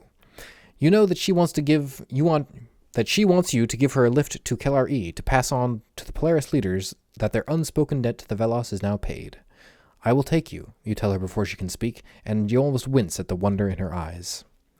Without a word, you indicate this with a subtle weave that she should follow, and you lead her back to your beloved Duke of Earl 4. She watches, her eyes widening in wonder as you go through the pre-flight checklist without moving a muscle. After takeoff, you turn to Miranda and ask if there's anything that the Polaris will need of you. "I believe there will be one more thing," she answers reluctantly, the wonder in her eyes being replaced by shame. "We have placed ourselves in an untenable position, and only you can extricate us from it. But it was not my doing," she tells you quietly, "and I will leave the telling of it to those who were responsible." With a single nod, you turn back to your internal struggle against the call of the universe. You know that soon enough, all of this will be over. I don't know. This is the sort of I guess this is the Star Wars ending, I suppose. You sense the presence of the entire Polaris ruling council plus the cast leaders awaiting your arrival. Without digging too deep, you can feel the irritation of the cast leaders and the anxiety of the council members. Stepping out of the hatch, you are almost horrified to see everyone bowing. Without thought, you breathe them all back upright, telling them that you are just a man. "It took us over 6 centuries," intones Bizandrea formally, "but with your help, we have finally been able to pay our debt to the Velos." "But we have another problem," she continues, and you can sense her nervousness. "You may not be aware that we have recently entered into a secret alliances with both the Federation and Auroran empires. The reasoning was that we could use our new position as allies to bear some leverage on both parties in order to bring them closer together. Unfortunately," she tells you, her voice on the verge of breaking, "things didn't go quite as planned. As part of our agreements with them," Bizandrea explains in a small voice, "we shared some of our technology with both of them. We had hoped that it would be put to We had hoped that it would be used to raise the standard of living in both realms, but it is going to be put to use on the battlefield first. We protested, she sighs sadly, but they would not listen. Both of them proclaimed that they could not trust the other, and that the weapons would only be used in the defense of their own nation. But soon the technology will begin to outstrip their technical ability, and it will be possible for one side to breach the defenses of the other easily and cause enormous amounts of damage. We are within a few months of what could be the most terrible war in the history of humankind. You shake your head at the naivety of the Polaris before announcing that you will go to the bar for a quiet drink. You tell them that in 1 hour you will tell them what you will do. Exactly on the hour, all the leaders of the Polaris Society file in with expectant expressions on their faces. You smile inwardly, knowing that they aren't going to like your solution. The hour is up, Oirihara, Byzandria reminds you politely. We are here to listen to your plan. You smile an empty, sad smile, knowing that you are going to manipulate them into destroying their own beautiful civilization. Join me on the Duke of Viral 4, you say quietly. There is something I want to remind you of, and it is best that you see it for yourselves. With that, you get up and lead back to your ship before heading... With that, you get up and lead back to your ship before heading out into space on your way to Arza Iusa in the Za Iuso system to remind them of the sacrifice of one of their historical heroes, Iusa. With luck, they will understand the significance of what you are trying to say.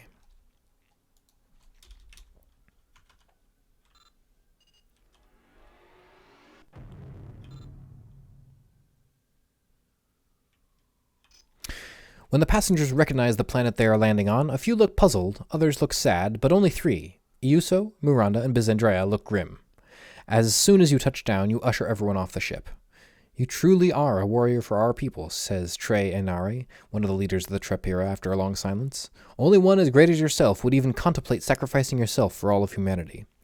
You smile a sad smile and shake your head. It is not Oirihara's place to sacrifice himself to get us out of our problems, lectures Iuso quietly. It is not he that will be sacrificed for humanity. That honor is saved for ourselves. Soon the Polaris will be no more, agrees Byzandria sadly. We must destroy ourselves for the good of humanity. Thank you, Oirihara, she says, turning to you. You have shown us the way. We remain in your debt. You shake your head, before indicating that everyone should return to your ship for our trip back to Kelari.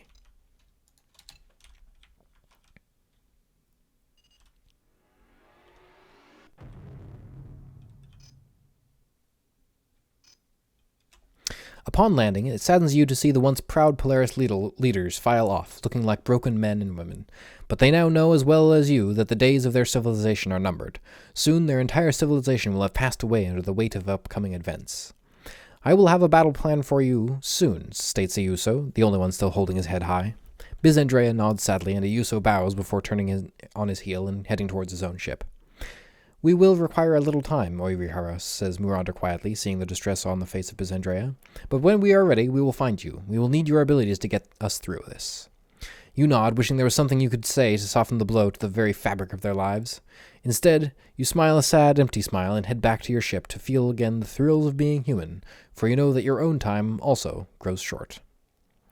When you sense the approach of Miranda, you know that time has come and you finally give in to the call of the universe and once again sink into the now comfortable union. Miranda watches with awe as you sweep up her mind as on one of your weaves and carry it out to where you are focusing your mind. You know it is time to lead the Polaris into the war in which they will cease to exist as a nation. You must decide which force you will lead, the one which will launch against the Federation, or the one which will try to smash through the Aurorans.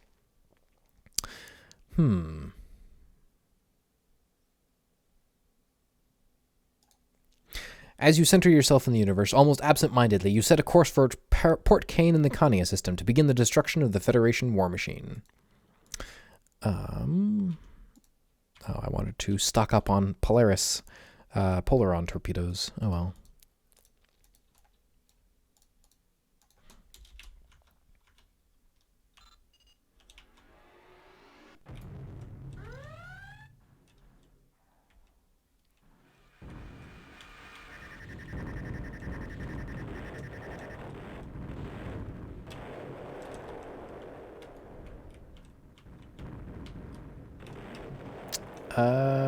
Do we need to... Oh, I guess we do.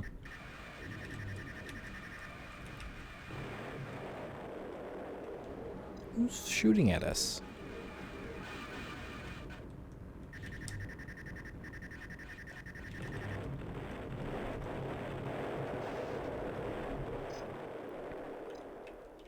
Oh, I guess we just need to land. As soon as you land on the station, the Nilcam Moria start laying waste to the infrastructure for the military in the sector. Within minutes, they are finished, and you have them announced to the Federation Holonet that you will next be coming to Earth, so that they have time to send their entire navy to meet you. In one fell swoop, you will destroy their ability to make war. Well then.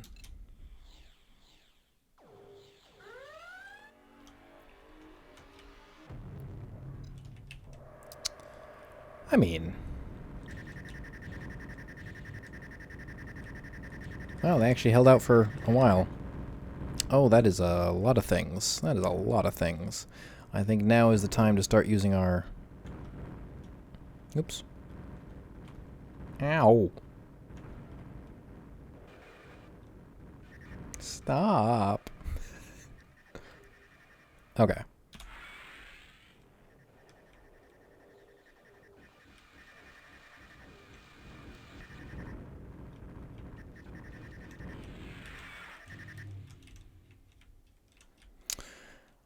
Well, that was quite a battle.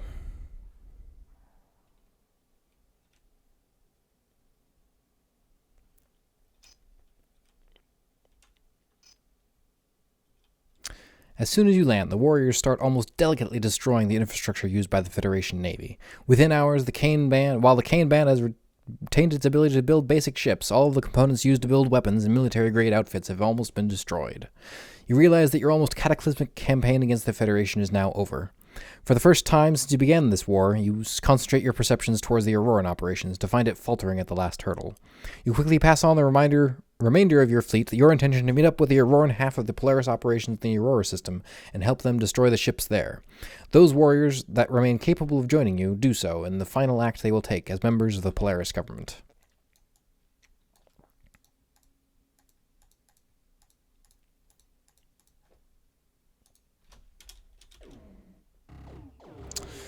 Now, Earth and Aurora don't seem so far... Earth and Aurora don't seem so far apart after all.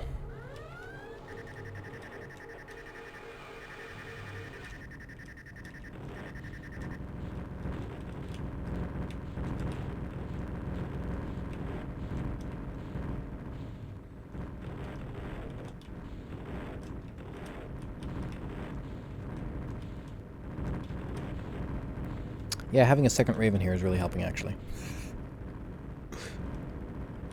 Stop.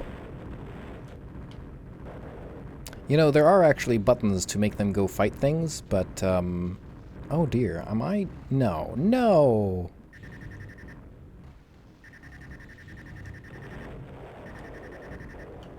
Seriously? Wow. Wow. I didn't expect to lose that. I should probably look up what the button is to make them go attack things, because having them following me around wasn't particularly useful. Key settings. Escorts. Defend. D. D and F. D and F are what I'm looking for.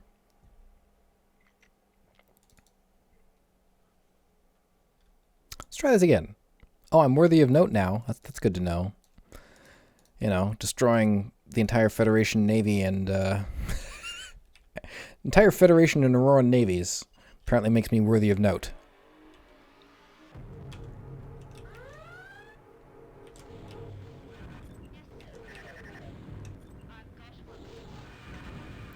Yes, there we go. Now that they're actually attacking, things will go much better for us.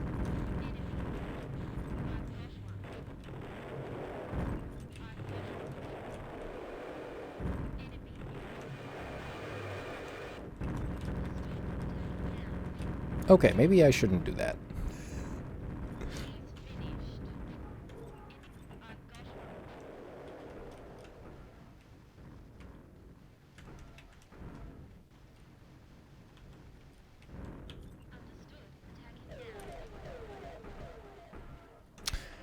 I think we can probably land.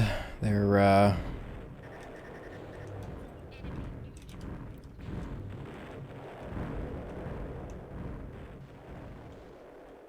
you can see that taking over a star system is fairly difficult.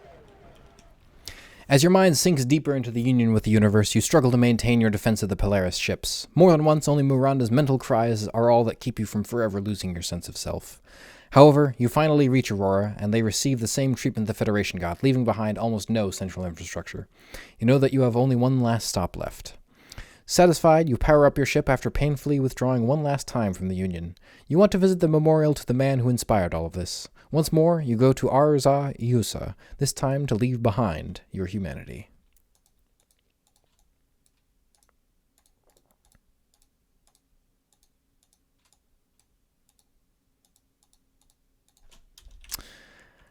That's almost the end, folks.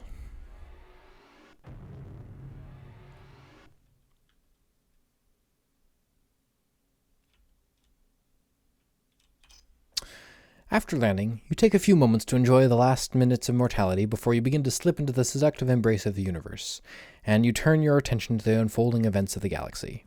You watch as the remnants of the Nil Camoria limp back to Kelari, and watch as both the Federation and Auroran prisoners are released. You watch the sad drama unfold as Byzandria surrenders her nation to both of them jointly. You almost chuckle when you realize that only Tekarak understands the gesture. They have destroyed our ability to make war, he explains to others. To make peace and bring us together, they have surrendered to both governments. We will now have to work side by side to manage the dismantling of their government, as they will not accept the ruling of one government alone. With a sigh, you smile sadly and let yourself go. As your consciousness dissipates and you lose yourself in the enormous depths of the universe, in one final act, you weave into existence a memorial to your axes Oirihara, to remind future generations that you will one day return when you are again needed. With Oirihara gone, the Polaris were quickly and kindly assimilated into the cultures of the Auroran and the Federation. Their act was never forgotten, and slightly less than 2 centuries later, humanity was once again united, and the first period of disunity, which had started with a Polaris expedition and the Velos War, was finally brought to a close. Only the second period of disunity, which, due to this 2-century-long Shard War, resulted in many more deaths despite being much shorter, marred humanity's development from ape to god. Oddly enough to all concerned, both periods were brought to a close through the actions of an individual named Oirihara. In both cases, the person in question seemed to appear out of nowhere, and once the job was done, they both disappeared again. More than a few people believe that they were both manifestations of the spirit of the universe, but such talk was scoffed at by most people. Scoffed at, that is, until the day, 50,000 years later, when humanity finally joined their Velos cousins beyond the Veil and learned the truth. In a final act of thanks, they left the word Oirihara attached to every construction they had ever made. When, after millions of years, other youthful races finally developed interstellar technology and stumbled onto the moldering remains of the ancient human civilization on 1,000 worlds, they could not help but wonder at the single word telepathically embedded in every stone. And so, the legend of Oirihara lives on. And that's the end.